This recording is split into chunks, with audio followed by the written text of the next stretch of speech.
Hi viewers, welcome to Myra Media. Telangana రాష్ట్రంలో మరొక నూతన పార్టీ ఆవిర్భవించబోతుందా? అసలు కొత్త పార్టీ ఆవిర్భవించాల్సినటువంటి పరిస్థితులు రాష్ట్రంలో ఉన్నాయా? ఎందుకు ఇప్పుడు కొత్త పార్టీకి సంబంధించి తెర మీదకు వస్తుంది?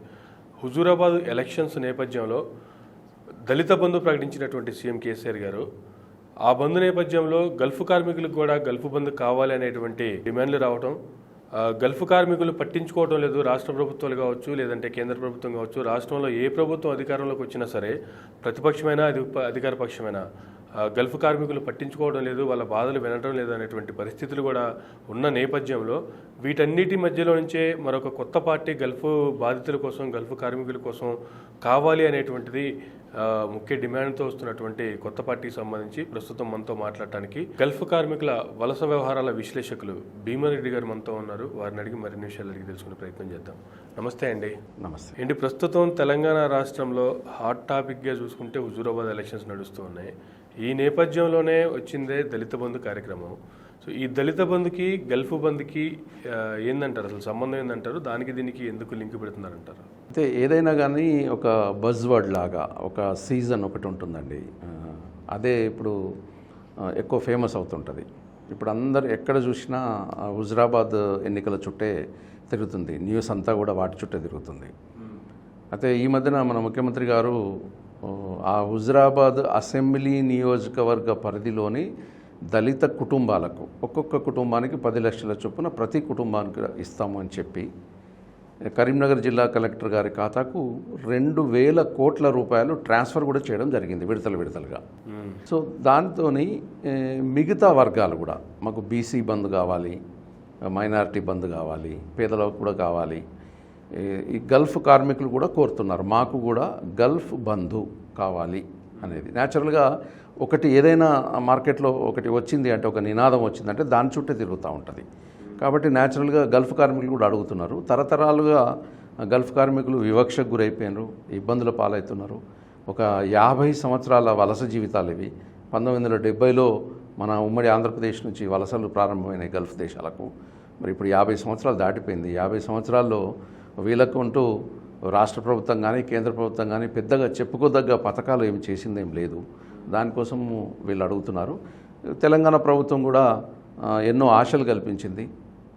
ఉద్యమ కాలం కంటే ముందు కూడా గల్ఫ్ కార్మికుల సంక్షేమానికి మేము కృషి చేస్తామని చెప్పారు, ఎన్నికల మేనిఫెస్టోలో పెట్టిర్రు.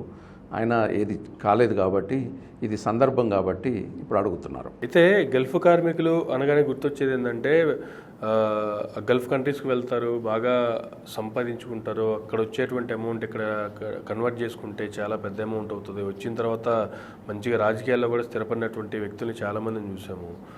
బాగా సంపాదించుకునే వాళ్ళకి ఇటువంటి బంధులు అవసరమా అనేటువంటి మరొక డిమాండ్ కూడా వేరే వాళ్ళ దగ్గర నుంచి కూడా వస్తుంది. దానికి ఏం సమాధానం చెప్తారు? అది న్యాచురల్ అండి. ఇప్పుడు ఒక కామన్ మెన్ లేకపోతే ఒక న్యూట్రల్గా ఆలోచించే వాళ్ళు ఏమంటారంటే, ఈ ప్రభుత్వము సంక్షేమ పథకాల కోసము 1,000 కోట్ల రూపాయలు ఇచ్చేస్తున్నారు, మేము ట్యాక్సులు కడితే ఈ ట్యాక్స్ అమౌంట్ అంతా కూడా ప్రభుత్వాలు ఇష్టం ఉన్నట్టు ఓటు బ్యాంకుగా మార్చుకొని ఖర్చు చేస్తున్నారు అని విమర్శిస్తుంటారు.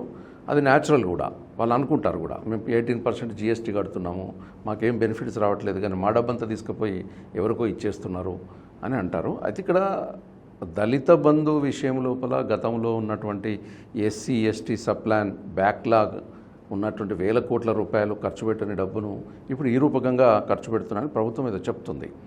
సరే, అది వాళ్ళ హక్కు, న్యాయంగా కూడా వాళ్ళ తరతరాలుగా దళితులు వెనుకబాటుకు గురైపోయినారు, నెట్టివేయబడ్డరు, వాళ్ళ అప్లిప్మెంట్కు చేయాల్సిందే. కాకపోతే ఇక్కడ ఒక బేసిక్ క్వశ్చన్ కామన్ మెన్గా అందరూ ఏమడుగుతున్నారంటే, ఎవరైనా ప్రభుత్వం ఏదైనా ఒక పైలట్ ప్రాజెక్ట్ తీసుకుంటే ఒక యూనిట్ ఉంటుంది, అంటే ఒక గ్రామం యూనిట్, ఒక మండలం యూనిట్, లేదంటే ఒక జిల్లా యూనిట్ తీసుకుంటుంది. కానీ ఒక అసెంబ్లీ నియోజకవర్గాన్ని యూనిట్గా తీసుకునడం అనేది ఇది విచిత్రమైన విషయం. ఎక్కడ కూడా లేదండి చరిత్ర లోపల. అసెంబ్లీ నియోజకవర్గాలను యూనిట్గా తీసుకోరు. రెవెన్యూ జిల్లాలు ఉంటాయి. ఇప్పుడు కరీంనగర్ ఉమ్మడి జిల్లా ఉంది, లేకపోతే కరీంనగర్ కొత్త జిల్లా ఉంది, ఇలా తీసుకుంటారు. లేదనుకుంటే ఫలానా కమలాపూర్ మండలాన్ని ఒక పైలట్ ప్రాజెక్టుగా ప్రస్తుతానికి తీసుకుంటున్నాం. అని ఒక మండలాన్ని తీసుకుంటారు. అంతే తప్ప ఇప్పుడు అలాగంటే హుజురాబాద్ నియోజకవర్గం నాకు తెలిసి ఒక కరీంనగర్ జిల్లాలో లేదు, అది 2 జిల్లాల్లో ఉంది. వరంగల్ అర్బన్లో కమలాపూర్ అనే మండలం వరంగల్ అర్బన్లో వస్తుందంట. మిగతా మండలాలు మొత్తం 5 మండలాల్లో మిగతా 4 మండలాలు కరీంనగర్ జిల్లాలో వస్తాయి.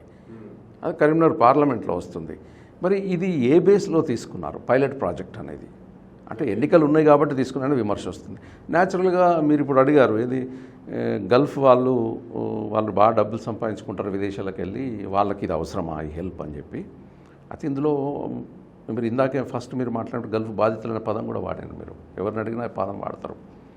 గల్ఫ్ బాధితులే, అమెరికా బాధితులు అని ఎవరు అనరు. గల్ఫ్ వాళ్ళనే గల్ఫ్ బాధితులు అంటారు. ఎందుకంటారు అంటే గల్ఫ్ అనే దేశాలు అవన్నీ రాచరిక రాజ్యాలు, ఎడారి దేశాలు. అక్కడికి వలస వెళ్ళే వాళ్ళు మన వాళ్ళు తక్కువ చదువుకొని తక్కువ నైపుణ్యం ఉండి తక్కువ జీతంకు వెళ్ళేవాళ్ళు. అమెరికా యూరప్ లాంటి దేశాల వాళ్ళకు ఎక్కువ చదువుకొని ఎక్కువ వేతనంకి వెళ్తారు. అవి ప్రజాస్వామ్య దేశాలు, మరింత మెరుగైన జీవితం ఉంటుంది. ఈ ఎన్ఆర్ఐలో ఇదొక డిఫరెన్స్ ఉంది. యూరప్ అండ్ అమెరికా మైగ్రేషన్ వేరు, గల్ఫ్ మైగ్రేషన్ వేరు. గల్ఫ్కు వెళ్ళే వాళ్ళు, ఈ వలస వెళ్ళే వాళ్ళు మళ్ళీ వీళ్ళకి పర్మనెంట్ రెసిడెన్సీ కూడా రాదు. ఎంతకాలం పనిచేసినా వాపస్ రావాల్సిందే. తక్కువ జీతాలు ఉంటాయి. తర్వాత అక్కడ చట్టాలు వేరే ప్రత్యేకంగా ఉంటాయి.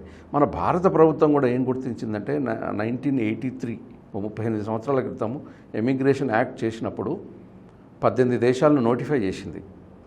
ఈసీఆర్ దేశాలు, ఎమిగ్రేషన్ క్లియరెన్స్ ఇస్ రిక్వైర్డ్.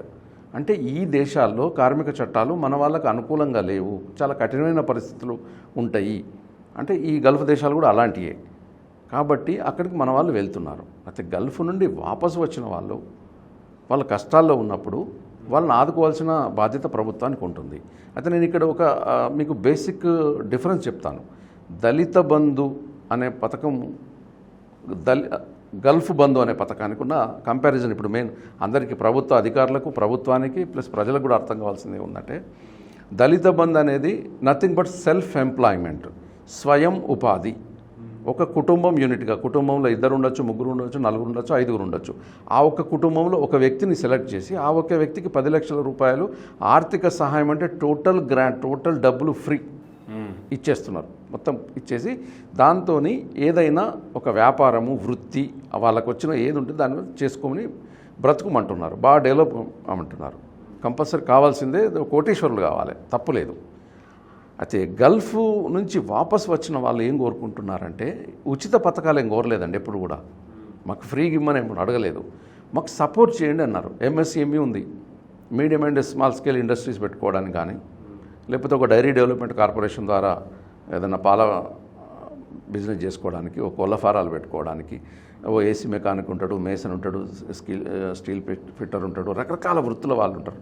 వాళ్ళు వాపసు వచ్చిన తర్వాత ఆ గ్రామంలో, ఆ మండలంలో వాళ్ళు స్వయం ఉపాధి యూనిట్లు పెట్టుకుంటే వాళ్ళు ఒక మంచి నైపుణ్యంతో వస్తారు. ఒక ఇంటర్నేషనల్ బెంచ్ మార్క్, అంటే ఒక అంతర్జాతీయ స్థాయిలో మంచి నైపుణ్యం సంపాదించుకొని వాపసు వచ్చిన గల్ఫ్ కార్మికుడు కూలీ పని చేసినప్పటికి కూడా ఒక నైపుణ్యం ఉంటుంది వాళ్ళ దగ్గర. అది వాళ్ళ ఊర్లో ఒక యూనిట్ పెట్టుకున్నట్టుంటే, పక్క మండలంలో ఒక యూనిట్ పెట్టుకున్నట్టుంటే అతను బ్రతకడమే కాకుండా ఇంకొక 2 ఉద్యోగం కూడా ఇస్తాడు ఆయన దగ్గర పనిచేయడానికి. వాళ్ళని ఒక ఇంటర్నేషనల్ బెంచ్ మార్క్లో ఆయనకున్న నాలెడ్జ్ను, స్కిల్, నైపుణ్యాన్ని వాళ్ళకు నేర్పించగలుగుతాడు. ప్రభుత్వం కొంత సబ్సిడీ ఇస్తూ, బీసీ కార్పొరేషన్ కావచ్చు, SC corporation, ST corporation, minority corporation ద్వారా కొంత లోన్స్ ఇస్తూ, కొంత సబ్సిడీ లాంటిది ఇస్తూ వాళ్ళ కాలం మీద వాళ్ళు నిలబడితే ఆ మండలం బాగుపడుతుంది, ఆ ఊరు బాగుపడుతుంది, ఆ జిల్లా బాగుపడుతుంది, ఆ సమాజం బాగుపడుతుంది. తర్వాత మనం వలస వెళ్ళడం కూడా తగ్గుతుంది. ఆ స్కిల్ ఇక్కడ మేము మొదటి నుంచి కూడా డిమాండ్ చేసేదంటే ఈ రకంగా దీన్ని ఏమంటారంటే అంతర్జాతీయ స్థాయిలో return, reintegration and rehabilitation and resettlement అని అంటారు. దీన్ని RRR ప్యాకేజ్ అంటారు. RRR RRR ప్యాకేజ్ అంటే వాపసు వచ్చిన వాళ్ళు పునరావాసము, పునరేకీకరణ. అంటే వాళ్ళు జీవితంలో స్థిరపడాలి, ఆ సమాజంతో, కుటుంబంతో మమేకమైపోవాలి, వాళ్ళకున్న నాలెడ్జ్ను వీళ్ళకి పంచిపెట్టాలి. దాని ద్వారా మన రాష్ట్రం అభివృద్ధి చెందుతుంది, దేశం కూడా అభివృద్ధి చెందుతుంది. మేము మొదటి నుంచి ఈ మోడల్ అడుగుతున్నాం. తెలంగాణ ప్రభుత్వాన్ని కూడా మేము ఏం డిమాండ్ చేసిన గతంలో అంటే 500 కోట్లు ప్రతి సంవత్సరం వార్షిక బడ్జెట్ పెట్టమంటున్నాం. ఆ బడ్జెట్ను ఒక సైంటిఫిక్ పద్ధతిలో వీళ్ళందరికీ పునరావాసం కోసము, తర్వాత కొత్తగా వెళ్ళే వాళ్ళకు ప్రీ డిపార్చర్ ఓరియంటేషన్స్ కోసం, అంటే ఎలాంటి జాగ్రత్తలు తీసుకోవాలి, ముందస్తు ప్రయాణ అవగాహన శిక్షణ తరగతులు ఎలా ఉండాలి, వాళ్ళకు వృత్తి నైపుణ్యం ఎలా నేర్పించి పంపించాలి, ఎలా జాగ్రత్తలు తీసుకోవాలి, వాళ్ళకి ఇన్సూరెన్స్ ఎలా ఇవ్వాలి, పెన్షన్ ఎలా ఉండాలి, వాళ్ళ ఆరోగ్య భద్రత ఎట్లా ఉండాలి, ఇదొక మొత్తం ప్యాకేజ్. ఎవరైనా దురదృష్టవశాత్తు చనిపోయినట్టుంటే వాళ్ళకు ఒక 5 లక్షల రూపాయలు ఎక్స్గ్రేషియా మృతధన సహాయం ఇవ్వాలి అనే యాంగిల్లో అడగడం తప్ప ఉచితంగా ఎప్పుడు అడగలే గల్ఫ్ కార్మికులు. ఫ్రీ కావాలని ఎప్పుడు డిమాండ్ చేయలేదు. ఎందుకంటే వాళ్ళు యాక్చువల్గా చెప్పాలంటే ఇంకొక ఆశ్చర్యకరమైన విషయం చెప్తాను.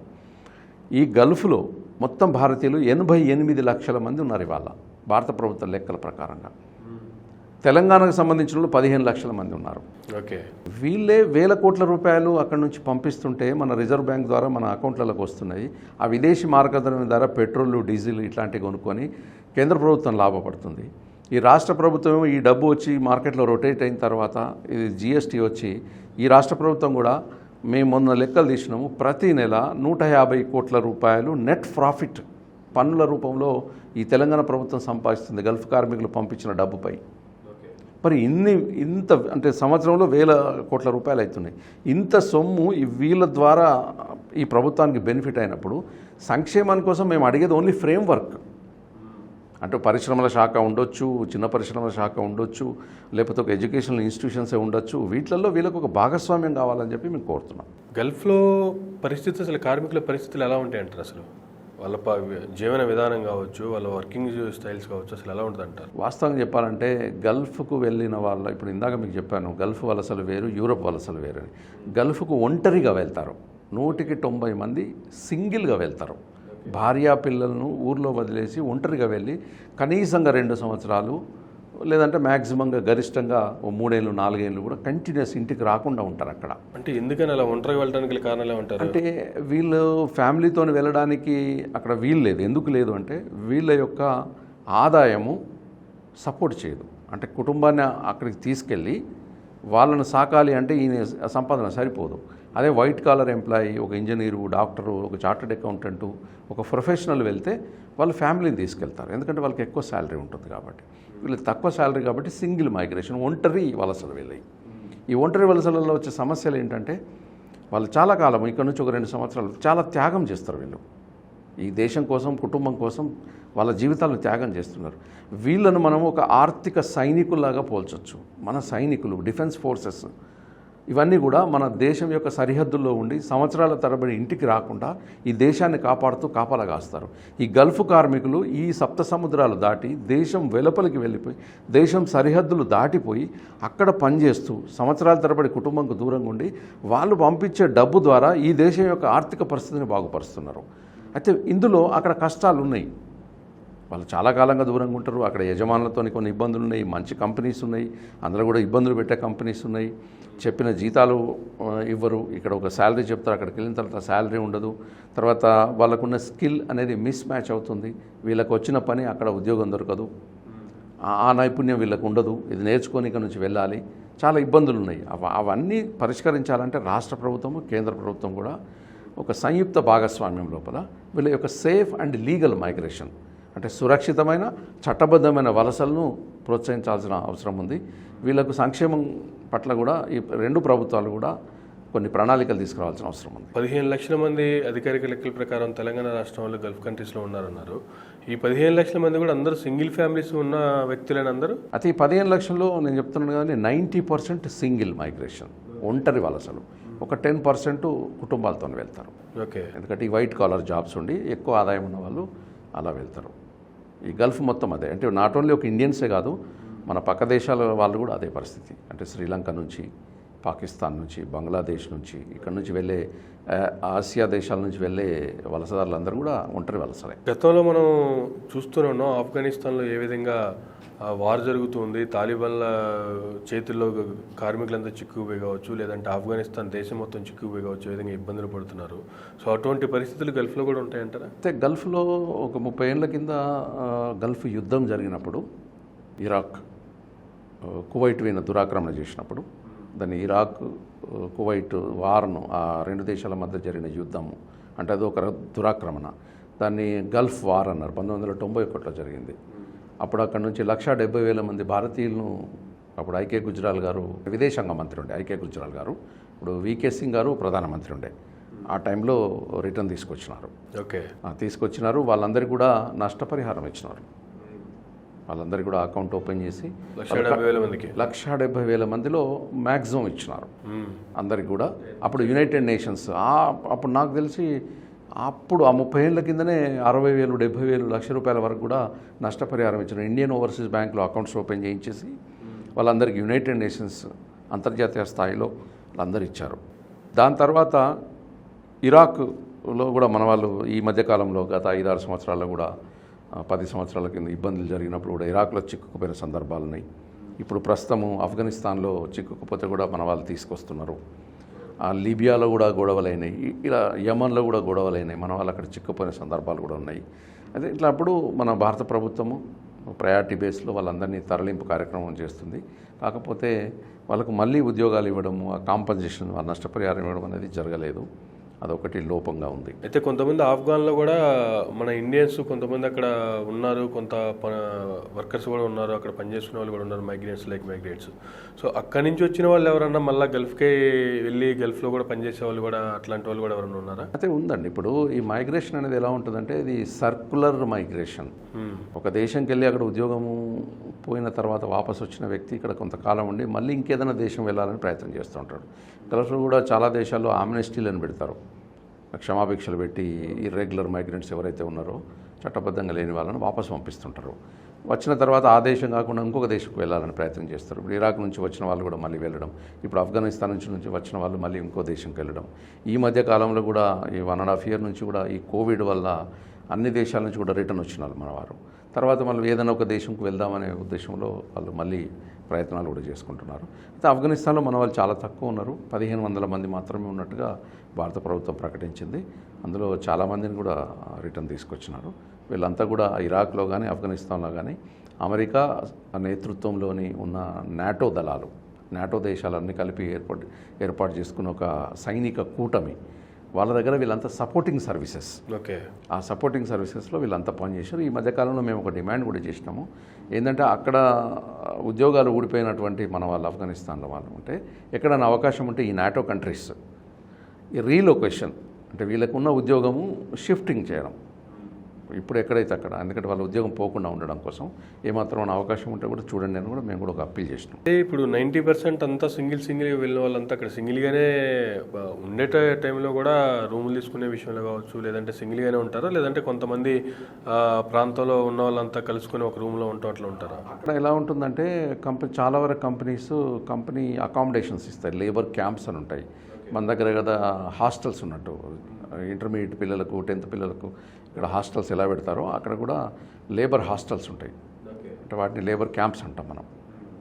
రూమ్కు 4, 5 ఇట్లా బంకర్ బెడ్స్ ఉంటాయి, కింద ఒక బెడ్ పైన ఒక బెడ్, ఈ సిస్టంలో ఉండి ఇస్తారు. కామన్ కిచెన్ ఉంటుంది. కొన్ని కంపెనీస్ ఫుడ్ ప్రొవైడ్ చేస్తాయి, వీళ్ళేమో కొన్ని కంపెనీస్లో సెల్ఫ్ కుకింగ్, వీళ్ళే కుక్ చేసుకొని ఉంటారు.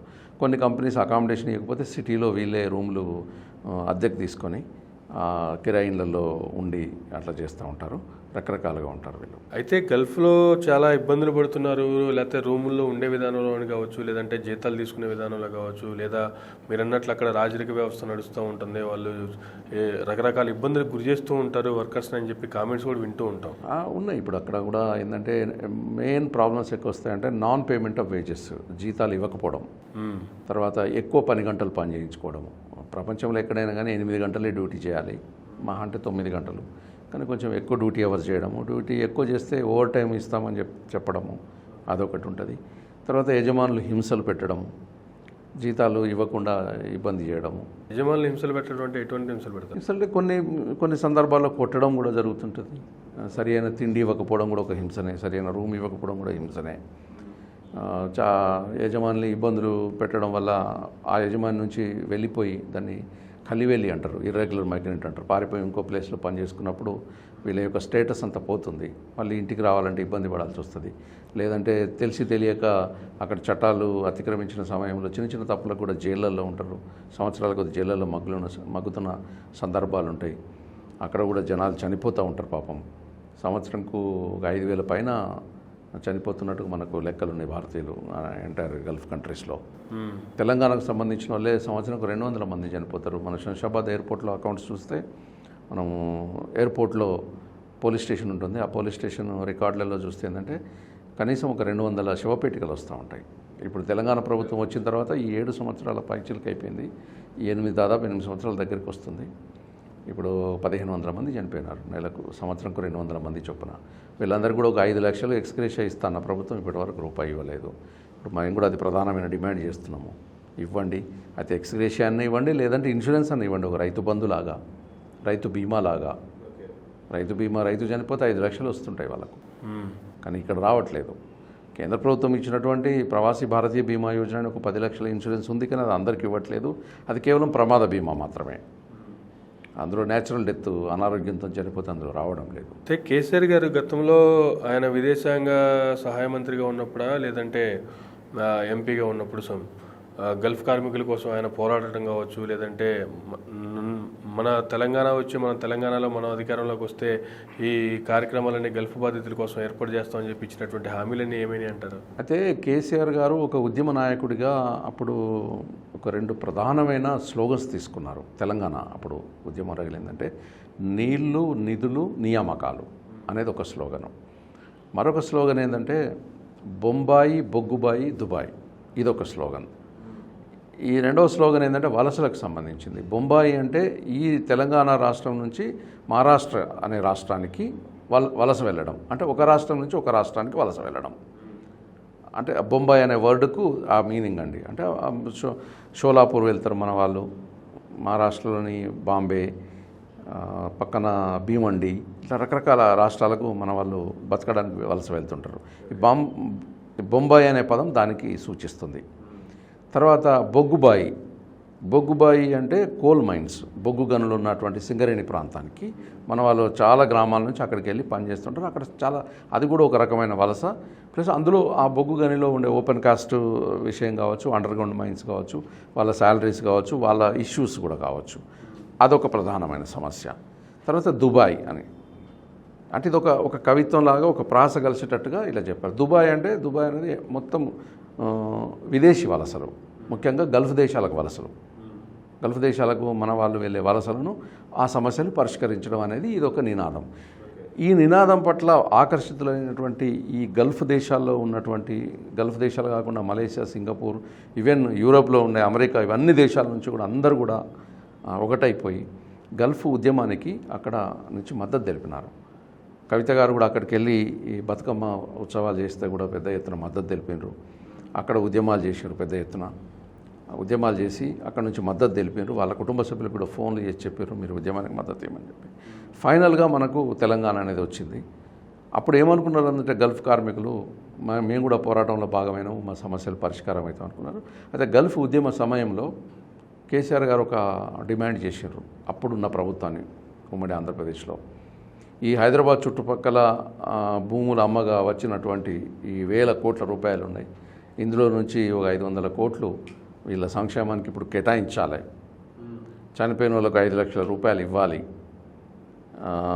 వీళ్ళకు ఎంబసీలో తెలుగు మాట్లాడే వాళ్ళని పెట్టాలి, ఈ సంక్షేమ కార్యక్రమాలు చేయాలి అని చెప్పి ఆయన స్పీచ్లో చెప్పినట్టు అప్పుడు చాలా చప్పట్లు కొట్టినారు జనాలందరూ కూడా. ఓకే. ఆ తర్వాత కేటీఆర్ గారు వారు ఎమ్మెల్యేగా ఉండి, సిరిసిల్ల ఎమ్మెల్యేగా ఉండి కూడా ఇక్కడ మాట్లాడినారు.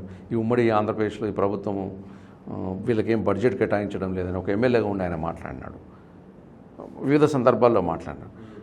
తర్వాత వీళ్ళు 2014 ఎన్నికలకు వెళ్ళినప్పుడు ఎలక్షన్ మేనిఫెస్టో, ఎన్నికల ప్రణాళికలు కూడా పెట్టినారు. ఈ ప్రవాసుల సంక్షేమం కోసం మేము ఈ కార్యక్రమాలు చేస్తామని చెప్పి, కానీ ఎలాంటివి కూడా చేయలేదు. అంతకుముందు ఉద్యమ సమయంలో మాట్లాడినారు, అధికారంలోకి వచ్చినాక కూడా ఎలక్షన్ మేనిఫెస్టోది చేయలేదు వాళ్ళు. రెండవసారి కూడా అధికారంలోకి వచ్చి ఈనాటి వరకు కూడా ఏం చేయలేదు. అందుకే ఈరోజు హుజరాబాద్లో ఈ దళిత బంధు ఎలా అయితే అమలు చేస్తారో మాకు గల్ఫ్ బంధు కూడా అమలు చేయండి అని చెప్పి గల్ఫ్ ఉద్యమము, ఈ గల్ఫ్ చుట్టే అన్ని రాజకీయాలు ఇవన్నీ కూడా ఇప్పుడు అక్కడ హుజరాబాద్ కేంద్రంగా జరగడానికి కూడా కారణం అదే. గల్ఫ్ బంధు అంటే ఇప్పుడు గల్ఫ్ కార్మికులు అంటే ఏదో ఒక కులానికి సంబంధించి, ఏదో ఒక వర్గానికి సంబంధించి పోరు కదా, అన్ని రకాల కులాలు, మతాలు అన్ని రకాలు కలిపి మైగ్రెంట్స్ ఉంటారు. సో ఇప్పుడు వాటిని ఏ విధంగా కేటాయిస్తారు మీరు? గల్ఫ్ బంద్ అంటే ఎట్లా చూడాల్సి దాన్ని? సీజనల్ డిమాండ్ లాగానే ఉంది. యాక్చువల్గా గల్ఫ్ కార్మికుల డిమాండ్స్, ప్రధానమైన డిమాండ్ ఏంటంటే సంవత్సరంకు 500 కోట్లు కేటాయించండి వార్షిక బడ్జెట్లో, చనిపోయిన వారికి ఒక 5 లక్షల రూపాయల ఎక్స్గ్రేషియా మృతధన సహాయం ఇవ్వండి, కొత్తగా వెళ్ళే వాళ్లకు స్కిల్ డెవలప్మెంట్ ట్రైనింగ్ ఇవ్వండి, పీడీఓటీ అంటారు, ప్రీ డిపార్చర్ ఓరియంటేషను. వాపసు వచ్చిన వాళ్ళకు పునరావాసం ఇవ్వండి.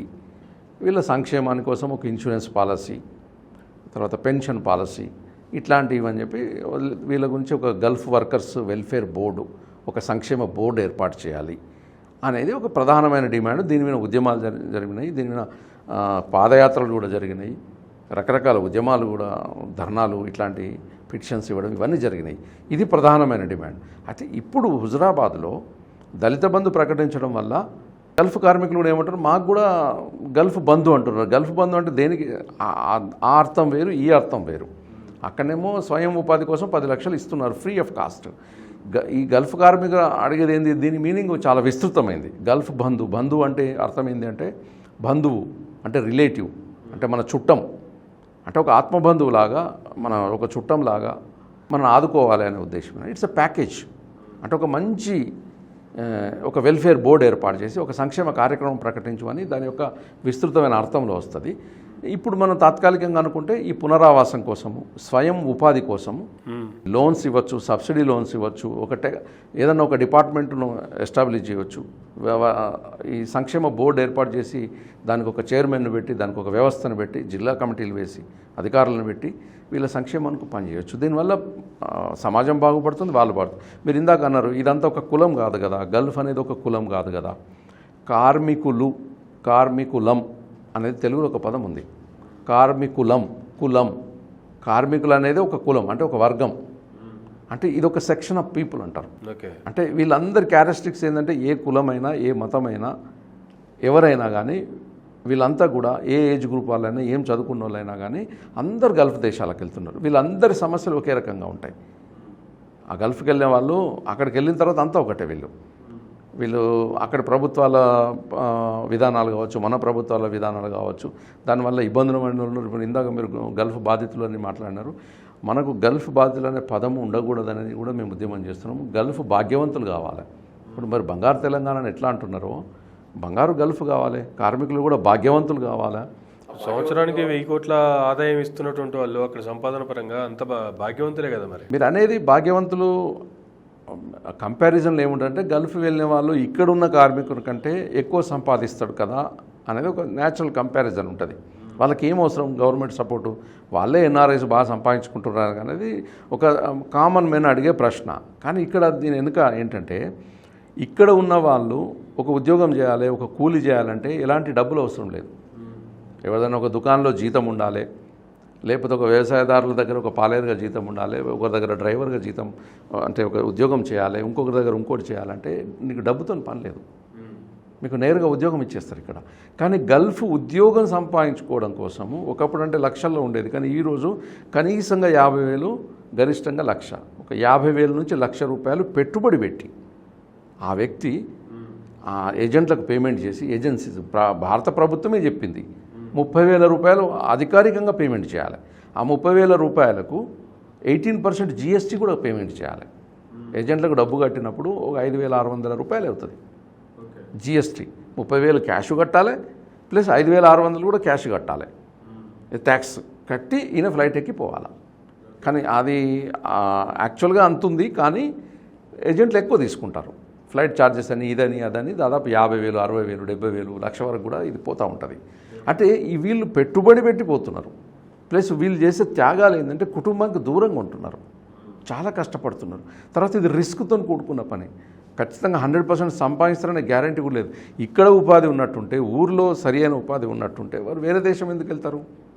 ఇక్కడ మనం ఫెయిల్ అవుతున్నాం కదా, ఈ ప్రభుత్వాలు సరి అయిన ఉపాధి లేదు కదా. ఆ మధ్యన కేసీఆర్ గారు కూడా ఏమన్నారంటే, ఏ బీహార్ నుంచో, ఉత్తరప్రదేశ్ నుంచో, వెస్ట్ బెంగాల్ నుంచి, ఇంకెక్కడి నుంచి ఎక్కడి నుంచో, మహారాష్ట్ర నుంచి మన దగ్గరికి హైదరాబాద్లో భవన నిర్మాణ రంగంలో రకరకాల రైస్ మిల్లల్లో అక్కడ పనిచేయడానికి కోసం వేరే వాళ్ళు వస్తుంటే, మీరు అక్కడికి ఎందుకు పోతున్నారు, ఉన్నవారందరూ వాపసు రండి అని ఒక పిలుపు కూడా ఇచ్చినాడు. కానీ అది వాస్తవ విరుద్ధంగా ఉంది. చెప్పడం థియరిటికల్గా వేరే ఉంటుంది, ప్రాక్టికల్గా వేరే ఉంటుంది. మనోళ్ళు రావడానికి సిద్ధంగా ఉన్నారు. ఇప్పుడు మొన్న కరోనా సందర్భంగా చాలామంది వాపసు వచ్చినారు. మరి ఇప్పుడు వీళ్ళకు ఏమైనా చేసి చూపించవచ్చు కదా.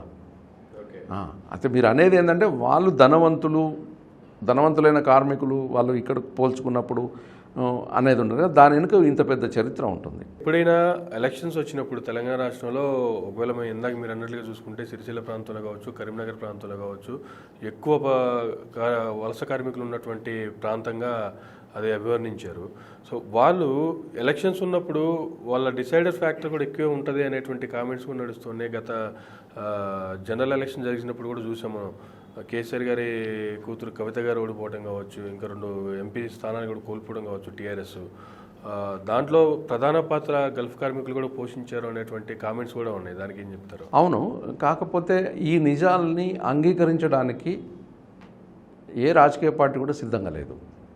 టీఆర్ఎస్ కూడా సిద్ధంగా లేదు, బీజేపీ కూడా సిద్ధంగా లేదు, కాంగ్రెస్ కూడా సిద్ధంగా లేదు. ప్రధానమైన ఈ 3 పార్టీలు అక్కడ ఎగ్జిస్టెన్స్లో ఉన్నారు. అసలు గల్ఫ్ కార్మికులు అనేటోళ్ళు ఉన్నారు అనేది స్పృహ వీళ్ళకి లేకుండా పోయింది. మీరు ఇప్పుడు మంచి ప్రశ్న వేశారు. వాస్తవంగా కరీంనగర్, నిజామాబాద్, ఆదిలాబాద్ 3 లోక్సభ స్థానాల్లో మొన్నటి గత ఎన్నికల్లో టీఆర్ఎస్ అభ్యర్థులు ఓడిపోయినారు, బీజేపీ గెలిచింది. ఈ ఓటమికి గెలుపు కారణాలు ఏంటంటే ఒక ప్రధానమైన 4 కారణాలు తీసుకుంటే, నిజామాబాద్లో కవిత గారు ఒక సిట్టింగ్ ఎంపీ ఓడిపోవడానికి కారణం ఏంటంటే అక్కడ ఒక రైతుల ఉద్యమం వచ్చింది. పసుపు రైతులు ఉద్యమం చేశారు, పెద్ద ఎత్తున నామినేషన్స్ వేసినారు. అది ఆదిలాబాద్లో ఏమో ఆ గిరిజనుల మధ్యలో ఉన్న వైషమ్యాలు, అదొక గొడవ ఒకటి పనిచేసింది. కరీంనగర్లోనేమో కేసీఆర్ గారు అక్కడికి వెళ్ళి హిందూగాళ్ళు బొందుగాళ్ళు అని మాట్లాడిన డైలాగ్ అని చెప్పి ఈ రకమైన ఒక అట్మాస్ఫియర్ క్రియేట్ అయింది. ఇంకా రకరకాల కారణాల వల్ల తర్వాత అక్కడున్న టీఆర్ఎస్ సిట్టింగ్ ఎంపీలు కూడా ఏదో కొంచెం సరిగా హెల్ప్ చేయకపోవడం వల్ల కూడా ఓడిపోయినని రకరకాల విశ్లేషణలు ఉన్నాయి. అయితే ఇక్కడ నేను ఇంకొక కొత్త రకమైన విశ్లేషణ ఇస్తున్నాం ఇవాళ మైరా టీవీ ద్వారా, మీ మీడియా ద్వారా కూడా ఒక కొత్త రకమైన ఒక కొత్త కోణాన్ని నేను మీకు ఆవిష్కరించదలుచుకున్నా. ఏంటి అంటే ఇది చాలా ఇంపార్టెంట్ విశ్లేషణ చెప్తున్నాను. 2018 డిసెంబర్లో అసెంబ్లీ ఎలక్షన్స్ జరిగినాయి తెలంగాణ రాష్ట్రంలో, ముందస్తు ఎన్నికలు జరిగినాయి. అప్పుడు కాంగ్రెస్ పార్టీ భారతదేశ చరిత్రలో ఎప్పుడూ లేని విధంగా, ఎన్నడూ లేని విధంగా గల్ఫ్ కార్మికులకు మేము ఈ పనులు చేస్తామంటే ఒక గల్ఫ్ మేనిఫెస్టోను దుబాయ్కి వెళ్ళి దుబాయ్లో రిలీజ్ చేయడం జరిగింది. దానికి ఆనాడు సాక్షాత్తు ప్రదేశ్ కాంగ్రెస్ కమిటీ అధ్యక్షులు ఉత్తమ్ కుమార్ రెడ్డి గారు, తర్వాత అప్పుడున్న తెలంగాణ కాంగ్రెస్ పార్టీ వ్యవహారాల ఇన్ఛార్జ్ రామచంద్ర కుంతియా గారు, జగిత్యాల జీవన్ రెడ్డి గారు, మధు యాష్కి గారు, షబ్బీర్ అలీ గారు, తర్వాత ఆ ఎన్ఆర్ఐ విభాగం నుంచి ఇన్ఛార్జిగా ఉన్నటువంటి మాజీ ఐఎఫ్ఎస్ అధికారి డాక్టర్ బిఎం వినోద్ కుమార్ గారు, నంగి దేవేందర్ రెడ్డి గారు, వాళ్ళంతా కూడా ఒక గ్రూప్గా వెళ్ళి అక్కడ కార్మికుల సమక్షంలో కార్మికులను అందరినీ కలిసి వాళ్ళ క్యాంప్స్ సందర్శించి సాయంత్రం ఒక మీటింగ్ పెట్టుకొని అక్కడ ఒక సింబాలిక్గా గల్ఫ్ మేనిఫెస్టోను విడుదల చేశారు. గల్ఫ్ కార్మికులందరికీ కూడా, అంటే ఎంటైర్ గల్ఫ్లో ఉన్న వాళ్ళు కూడా ఆన్లైన్లో, తర్వాత పత్రికల్లో, టీవీలో చూసినారు. అంతా ఒకటైనారు. అరే మాకు అన్యాయం జరుగుతుంది, ఈ కేసీఆర్ మాకు వచ్చిన నుంచి మాకు ఏమీ చేయలేదు, ఇప్పుడు కాంగ్రెస్ మేము వస్తే ఇది చేస్తాం, మాకు ఓటేయండి, మమ్మల్ని గెలిపేయండి, మా ప్రభుత్వం రాగానే ఇది చేస్తామనంటే అందరూ.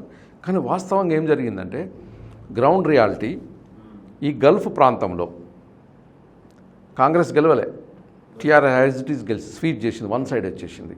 అప్పుడు చాలామంది విశ్లేషకులు ఏమనుకున్నారంటే ఇంత పెద్ద శ్రమ చేస్తే అసలు గల్ఫ్ కార్మికులు పట్టించుకోలేదు, అసలు గల్ఫ్ కార్మికులు ఇక్కడ లేరు కదా, వాళ్ళు దుబాయ్లో ఉన్నారు కదా, మస్కట్లో ఉన్నారు కదా, వాళ్ళు సౌదీలో, అక్కడ మొత్తం ఆ గల్ఫ్ దేశాల్లో ఉన్నారు, వాళ్ళు రారు, ఓటేయరు కదా, వాళ్ళు అనుకుంటే ఏం లాభం, వాళ్ళు ఓటేయలేదు, వాళ్ళకి అభిమానం ఉండొచ్చు మనసులో, వాళ్ళు యూఆర్ రైట్, వాళ్ళ ఫ్యామిలీస్ ఇక్కడ ఉంటారు. కానీ ఇంకొక విశ్లేషణ ఏం జరిగిందంటే వాళ్ళ ఫ్యామిలీస్ ఆల్రెడీ బెనిఫిషరీస్, వాళ్ళకు భూమి ఉంటే రైతు బంధు వస్తుంది, ఎవరికన్నా కళ్యాణ లక్ష్మి వచ్చి ఉంటుంది, వృద్ధులుంటే పెన్షన్ వచ్చి ఉంటుంది, ఇంకా రకరకాల స్కీమ్స్లో వాళ్ళు ఆల్రెడీ బీడీ కార్మికులు ఉంటే బీడీకి పెన్షన్ వచ్చి ఉంటుంది, రకరకాల స్కీమ్స్ వచ్చినాయి. కాబట్టి వాళ్ళు దానికి ఆకర్షితులు అయిపోయి వాళ్ళు ఫోన్ చేసి చెప్పినప్పుడు కూడా పట్టించుకోలేదు, టీఆర్ఎస్ను గెలిపించినారు. కాబట్టి చాలామంది ఏమనుకున్నారు ఇది వృధాపై ఈ గల్ఫ్ సబ్జెక్టు ఇది వేస్ట్, దీని గురించి పనిచేయడం వేస్ట్, రాజకీయ పార్టీలకు ఏం లాభం లేదనేది వచ్చింది. కానీ విచిత్రంగా ఏంటంటే కొద్ది నెలల తేడాతోని మళ్ళీ పార్లమెంట్ ఎలక్షన్స్ వచ్చినాయి. పార్లమెంట్ ఎలక్షన్స్లో గల్ఫ్ జనాభా ఎక్కువ ఉన్నటువంటి ప్రాంతాలు కరీంనగర్, నిజామాబాద్, ఆదిలాబాద్ పార్లమెంటరీ కాన్స్టిట్యున్సీలు, ఒక్కొక్క లోక్సభ స్థానంలో 7 అసెంబ్లీ సెగ్మెంట్లు ఉంటాయి. అంటే ఒక 21 అసెంబ్లీ సెగ్మెంట్ ప్రాంతంలో అధికార టీఆర్ఎస్ అభ్యర్థులు ఓడిపోయినరు, బీజేపీ గెలిచింది ఎంపీలు. అవును. అంటే ఇక్కడ నేను బీజేపీ గెలిచిందని చెప్పడం కంటే కూడా కాస్త విభిన్నంగా నేను చెప్తున్నా కావాలని. ఎందుకంటే టీఆర్ఎస్ ఓడిపోయిందని చెప్తున్నాను. ఎందుకంటే అప్పటికి టీఆర్ఎస్ ప్రభుత్వం ఉంది, ఆ ప్రాంతంలో టీఆర్ఎస్ ఎమ్మెల్యేలు ఉన్నారు, ఆయన టీఆర్ఎస్ అభ్యర్థులు ఓడిపోయినారు. ఇందులో ఒక ప్రధానమైన 4 కారణాలు తీసుకుంటే అందులో గల్ఫ్ కూడా ఒక కారణం. అసెంబ్లీలో ఫెయిల్ అయినటువంటి గల్ఫ్ సబ్జెక్టు ఇక్కడ చూపించింది. అప్పుడు గల్ఫ్ కార్మికులు ఏమనుకున్నారంటే మేము ఏదో పోన్లే అని అప్పుడు సరే మా వాళ్ళు ఓటేసినరు, రెండోసారి ముఖ్యమంత్రి అయినా కూడా మా గురించి పట్టించుకుంటాడు, మా గురించి ఒక స్కీమ్ కూడా డిక్లేర్ చేయలేదు, కాబట్టి ఈసారి రివెంజ్ తీసుకోవాలి, కక్ష తీసుకోవాలి, మా కోపం తీసుకోవాలని చెప్పి వాళ్ళందరూ కూడా WhatsApp calls, IMO calls, Facebook calls ఇవన్నీ చేసి వాళ్ళ కుటుంబ సభ్యులకు, మిత్రులకు అందరికి చెప్పినారు ఈసారి టీఆర్ఎస్ను ఓడగొట్టండి అని చెప్పి. అప్పుడు ఏంటంటే పెద్ద ఎత్తున ఒక కోపం, ఒక కసితోని నెక్స్ట్ ఆల్టర్నేటివ్ జనాలకు ఏం కనిపించింది, నెక్స్ట్ ఓటర్ యొక్క మనస్తత్వం ఎట్లుంటుంది, సెకండ్ రన్నర్కే ఓటేయాలనుకుంటారు. సో బీజేపీకి వేసినారు, బీజేపీ గెలిచింది. అయితే ఈ విశ్లేషణను, ఈ విషయాన్ని గల్ఫ్ కార్మికులు ఓడించగలుగుతారు, గెలిపించగలుగుతారు అనే ఒక నిజాన్ని, నగ్న సత్యాన్ని ఇవాళ టీఆర్ఎస్ కూడా అంగీకరించడానికి సిద్ధంగా లేదు. వాళ్ళు వేరే కారణాలు అనుకుంటున్నారు. బీజేపీ కూడా అందుకు అంగీకరించడానికి సిద్ధంగా లేదు. వాళ్ళు కూడా ఏమనుకుంటున్నారు, మేము మా వల్లనే మేము గెలిచామని వాళ్ళు అనుకుంటున్నారు. ఫైనల్గా మోసం ఎక్కడ జరిగింది, గల్ఫ్ కార్మికులు మళ్ళీ మోసం జరిగిపోయింది. ఓకే. ఫస్ట్ అసెంబ్లీ ఎలక్షన్స్లో అట్లయింది, ప్రయోజనం లేకుండా. 2 పార్లమెంట్ ఎలక్షన్స్లో వాళ్ళ ప్రభావం చూపించినా కూడా వీళ్ళని అండర్మైన్ చేయడం జరిగింది, లో లెవెల్ ప్లే చేయడం జరిగింది, అసలు వీళ్ళు లేరు అనేది వచ్చింది. ఆ తర్వాత ఉద్యమాలు జరుగుతూ వచ్చినాయి, ఒక పాదయాత్ర జరిగింది, తర్వాత కలెక్టర్ల ముందు ధర్నాలు జరిగినాయి, దరఖాస్తులు ఇచ్చారు, ఎమ్మెల్యేలు కలిసి ఇప్పటి వరకు కూడా కంటిన్యూస్ ఉద్యమాలు జరుగుతున్నాయి. అయితే ఇప్పుడు హుజురాబాద్ ఎలక్షన్స్ వచ్చిన తర్వాత, దళిత బంధు వచ్చిన తర్వాత గల్ఫ్ బంధు అని చెప్పి ఈ చర్చ వచ్చినప్పుడు మీరు ఇందాక అన్నట్టు ఒక రాజకీయ పార్టీ చర్చ వచ్చింది. ఈ రాజకీయ పార్టీ రావడానికి గల ముఖ్య ఉద్దేశం ఏంటంటారు? అసలు దాని వెనుక ఉన్న రాజకీయ ఉద్దేశం ఏంటంటారు? అంటే అధికారంలో ఉన్న పార్టీ కావచ్చు, ప్రతిపక్షంలో ఉన్న పార్టీలు కావచ్చు పట్టించుకోవట్లేదు కాబట్టే ఈ కార్మికుల కోసం ఒక ప్రత్యేక పార్టీ కావాలనుకుంటున్నారా? అయితే ఇది ఒక విస్తృతమైన చర్చ జరుగుతుంది వాళ్ళ గల్ఫ్లో ఈరోజు ఒక 15 లక్షల మంది ఉన్నారు తెలంగాణకు సంబంధించిన కార్మికులు. గత 20-25 సంవత్సరాలుగా గల్ఫ్లో పనిచేసి రిటైర్ అయ్యి వాపసు వచ్చి గ్రామాల్లో ఉన్నటువంటి వాళ్ళు ఒక 25 లక్షల మంది ఉంటారు. తర్వాత ఇప్పుడు గల్ఫ్లో ఉన్న 15 లక్షల్లో తలా 4 ఒక కుటుంబంలో అనుకున్న 15 4 60 లక్షలు, మొత్తం కలిపితే ఎంత, 1 crore, 1 కోటి పైన అవుతున్నారు వీళ్ళ జనాభా, వీళ్ళ స్ట్రెంగ్త్, ఒక ఓట్ బ్యాంక్. ఇప్పుడు వీళ్ళకు ఒక ఆలోచన వచ్చింది, మనం 4 కోట్ల జనాభా ఉన్నటువంటి తెలంగాణలో 1 కోటి మేము ఉన్నాము, మా సమూహము, మా గ్రూపు 1 కోటి మంది ఉన్నాము, మరి మాకు ఎందుకు నిర్లక్ష్యం చేస్తున్నారు? మాకు ఇప్పటి వరకు ఇప్పుడు ఈ తెలంగాణ వచ్చిన తర్వాత 1500 మంది చనిపోయినారు గల్ఫ్లో, 1500 శవపేటికలు వచ్చినాయి. వాళ్ళకి మీరు ఎందుకు ఎక్స్గ్రేషియా ఇవ్వట్లేదు? పోనీ ఎక్స్గ్రేషియా ఇస్తలేరు, కనీసం పక్క రాష్ట్రంలో ఆంధ్రప్రదేశ్లో ఇచ్చినట్టు ఇన్సూరెన్స్ చేసుకోవడానికి ఫెసిలిటీ అన్న ఇవ్వట్లేదు, మీరు మాకు బడ్జెట్ ఇవ్వట్లేదు, అసలు మాకు ఎందుకు పట్టించుకోలేదు? ఒక కోపము, కసి పెరిగింది. ఈ హుజురాబాద్తోనే అది రెట్టింపు అయిపోయింది. ఓకే. దాంతో ఒక ఆలోచన వచ్చేసి చాలా మందిలో ఒక డిస్కషన్, మరి మనమే ఒక పార్టీ పెడితే ఎలా ఉంటుంది అనేది ఇప్పుడు ఒక చర్చ అయితే నడుస్తుంది, చర్చ స్టార్ట్ అయింది. ఇప్పటికే ఎన్నో పార్టీలు తెలంగాణలో, పాత పార్టీలు ఉన్నాయి, కొత్తగా పార్టీలు పుట్టుకొస్తూ ఉన్నాయి. అయినప్పటికీ గల్ఫ్ కార్మికుల కోసం ఒక పార్టీని పెట్టి నెగ్గుకు రాగలరా అంటే ఏం చెప్తారు? అయితే ఇది మీరు వ్యాలిడ్ క్వశ్చన్ అండి. ఎందుకంటే ఇప్పుడు చాలామంది ఇప్పుడు కొత్త పార్టీ పెట్టాలంటే ఇట్స్ కార్పొరేట్ అఫేర్. ఇది కూడా ఒక పెద్ద ఇన్వెస్ట్మెంట్, ఒక పెద్ద పరిశ్రమ పెట్టినట్టు, పెద్ద వ్యాపారం పెట్టినట్టు, ఒక పెద్ద వ్యాపారం, ఒక బిజినెస్ హౌస్ లాగా ఎస్టాబ్లిష్ చేయాలి. ఒక పార్టీ పెట్టాలంటే 1000 కోట్ల రూపాయలు ఇన్వెస్ట్మెంట్ చేసి దానికి ఒక స్ట్రాటజిస్ట్లో పెట్టుకొని ఇది చేసుకొని చేయాలి. ఇవాళ అదే జరుగుతుంది. అయితే ఇక్కడ ఇవన్నిటికీ మూలం ఏంటంటే ఈ అవినీతి, ఈ అక్రమాలు, పట్టించుకోకపోవడము, పేదలకు అందాల్సిన ఫలాలు వాళ్ళ కష్టార్జితం వాళ్ళకు చెందకుండా పోవడం, ఒక కసి అయితే వచ్చింది. ఇప్పుడు గల్ఫ్ కార్మికులు ఏమనుకుంటున్నారంటే మనకు డబ్బుతోనేం పని. ఇప్పుడు వాట్సాప్ గ్రూపులలో సీరియస్ డిస్కస్ నడుస్తుంది వాళ్ళ గల్ఫ్ మొత్తంలో. అందరు కూడా ఇక్కడ ఉన్న వాళ్ళు, అక్కడ ఉన్న వాళ్ళు, గ్రామాల్లో కూడా డిస్కస్ చేస్తే మనం పార్టీ ఎందుకు పెట్టకూడదు? ఓకే. మీరు అన్నట్టు పార్టీ పెడితే డబ్బు కావాలి, డబ్బుతో పని ఏంటి చర్చ వస్తుంది. ఓకే. పార్టీ పెట్టడానికి డబ్బు ఎందుకు అంటున్నారు మా వాళ్ళు. ఎందుకు అంటున్నారంటే పార్టీ రిజిస్ట్రేషన్ చేయాలంటే జస్ట్ 10,000 రూపాయలు. ఎలక్షన్ కమిషన్ ఆఫ్ ఇండియాక మనం ఫీజు కట్టాల్సింది 10,000 రూపాయలు. ఇప్పుడు పార్టీ స్టార్ట్ అవుతుంది. రేపు ఎమ్మెల్యే ఎలక్షన్స్ వచ్చినప్పుడు నామినేషన్ వేయాలంటే ఎమ్మెల్యే అభ్యర్థికి 10,000 రూపాయలు, అగర్సే ఎస్సీ ఎస్టీ అభ్యర్థి అనుకోండి 5,000 రూపాయలు ఉంటే నామినేషన్ ఇవ్వచ్చు. అసలు ఎలక్షన్ అనేది ఎన్ని రోజులు నడుస్తుంది సార్? 15 రోజులే, 2 వారాలు మాత్రమే నడుస్తుంది మ్యాక్సిమంగా. ఆ 2 వారాల్లో ఎవరి ఇంట్లో వాళ్ళు భోజనం చేసి ఎవరి 100 రూపాయల పెట్రోల్ వాళ్ళు వేసుకొని తిరిగితే సరిపోతుంది. జీరో బడ్జెట్ పాలిటిక్స్కి గల్ఫ్ కార్మికుల తరపున పెట్టేటువంటి రాజకీయ పార్టీ తరలేకపోతుందంటారు మళ్ళీ. మీరు అనేది ఒక మంచి కాన్సెప్ట్ సార్. ఇప్పుడు జీరో బడ్జెట్ అనేది మా వాళ్ళు ఎగ్జాక్ట్ వర్డ్ ఏం యూజ్ చేయట్లేదు, కానీ కాన్సెప్ట్ అయితే అదే జీరో బడ్జెట్ అంటే. జీరో బడ్జెట్ అనొచ్చు, లో బడ్జెట్ అనొచ్చు, తక్కువ డబ్బులతోని రాజకీయం చేయవచ్చా? ఒక గరీబు గల్ఫ్ కార్మికుడు రాజకీయవేత్తగా ఎదగొచ్చా?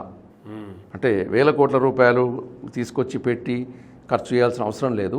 ఒక గరీబ్ గల్ఫ్ కార్మికుడు, మిగతా కార్మికులు కూడా, బీడీ కార్మికులు కావచ్చు, మామూలు శ్రామికులు, రైతులు, కూలీలు, దినసరి కూలీలు, వీళ్ళందరూ అనుకుంటే ఒక విప్లవం తీసుకురావచ్చు. ఢిల్లీలో తీసుకొచ్చారు కదండి ఆమ్ ఆద్మీ పార్టీ, డబ్బుకు సంబంధం లేకుండా.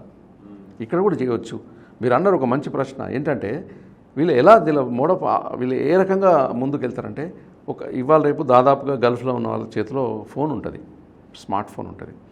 ప్రతి ఒక్కళ్ళు వాళ్ళ ఇంటికి ఫోన్ చేసినప్పుడు ₹1 కూడా ఖర్చు పెట్టకుండా ఫ్రీగా కాల్స్ చేసుకుంటున్నారు. ఎలా చేసుకుంటున్నారు? వాట్సాప్ కాల్ చేస్తారు, లేదనుకుంటే IMO అనే ఒక యాప్ ద్వారా చేస్తారు, బోటీమ్ అనే ఒక యాప్ ద్వారా చేస్తారు, లేదంటే ఫేస్బుక్లో కూడా కాల్స్ చేయవచ్చు, లేదంటే వాయిస్ మెసేజ్లు పంపచ్చు, వీడియో కాల్స్ చేయవచ్చు, డబ్బు లేకుండా చేస్తున్నారు. కమ్యూనికేషన్ ఇవాళ ఈజీ అయిపోయింది. కాబట్టి అదే వాళ్ళ ఆయుధం. ఒక స్మార్ట్ ఫోనే వాళ్ళు 1000 కిలోమీటర్ల దూరంలో ఉండి, సప్త సముద్రాల ఆవలుండి వాళ్ళు ఇక్కడ రాజకీయాలను శాసించగలుగుతారు. వాళ్ళ లవ్డ్ వన్స్, వాళ్ళను అమితంగా ప్రేమించే వాళ్ళ కుటుంబ సభ్యులను, మిత్రులను ఇన్ఫ్లుయెన్స్ చేసి మా పార్టీ మన పార్టీ కాబట్టి మన పార్టీకి మనం ఓటేసుకుందాం అని వాళ్ళు చెప్పగలుగుతారు. ఎన్ని నియోజకవర్గాల్లో నిలబడే అవకాశాలు ఉన్నాయంటారు ఒకవేళ పార్టీ ఆవిర్భవిస్తే? నాకు తెలిసి ఉత్తర తెలంగాణ జిల్లాల్లో 30 అసెంబ్లీ నియోజకవర్గాలు, ఒక 3 పార్లమెంట్ నియోజకవర్గాలు ఫుల్గా, ఒక 2 పార్లమెంటు నియోజకవర్గాలు హాఫ్ ఉంటాయి. జహీరాబాద్ ఒక సగం ఉంటుంది, పెద్దపల్లి కాన్స్టిట్యున్సీ ఒక సగం కంటే తక్కువ ఉంటుంది.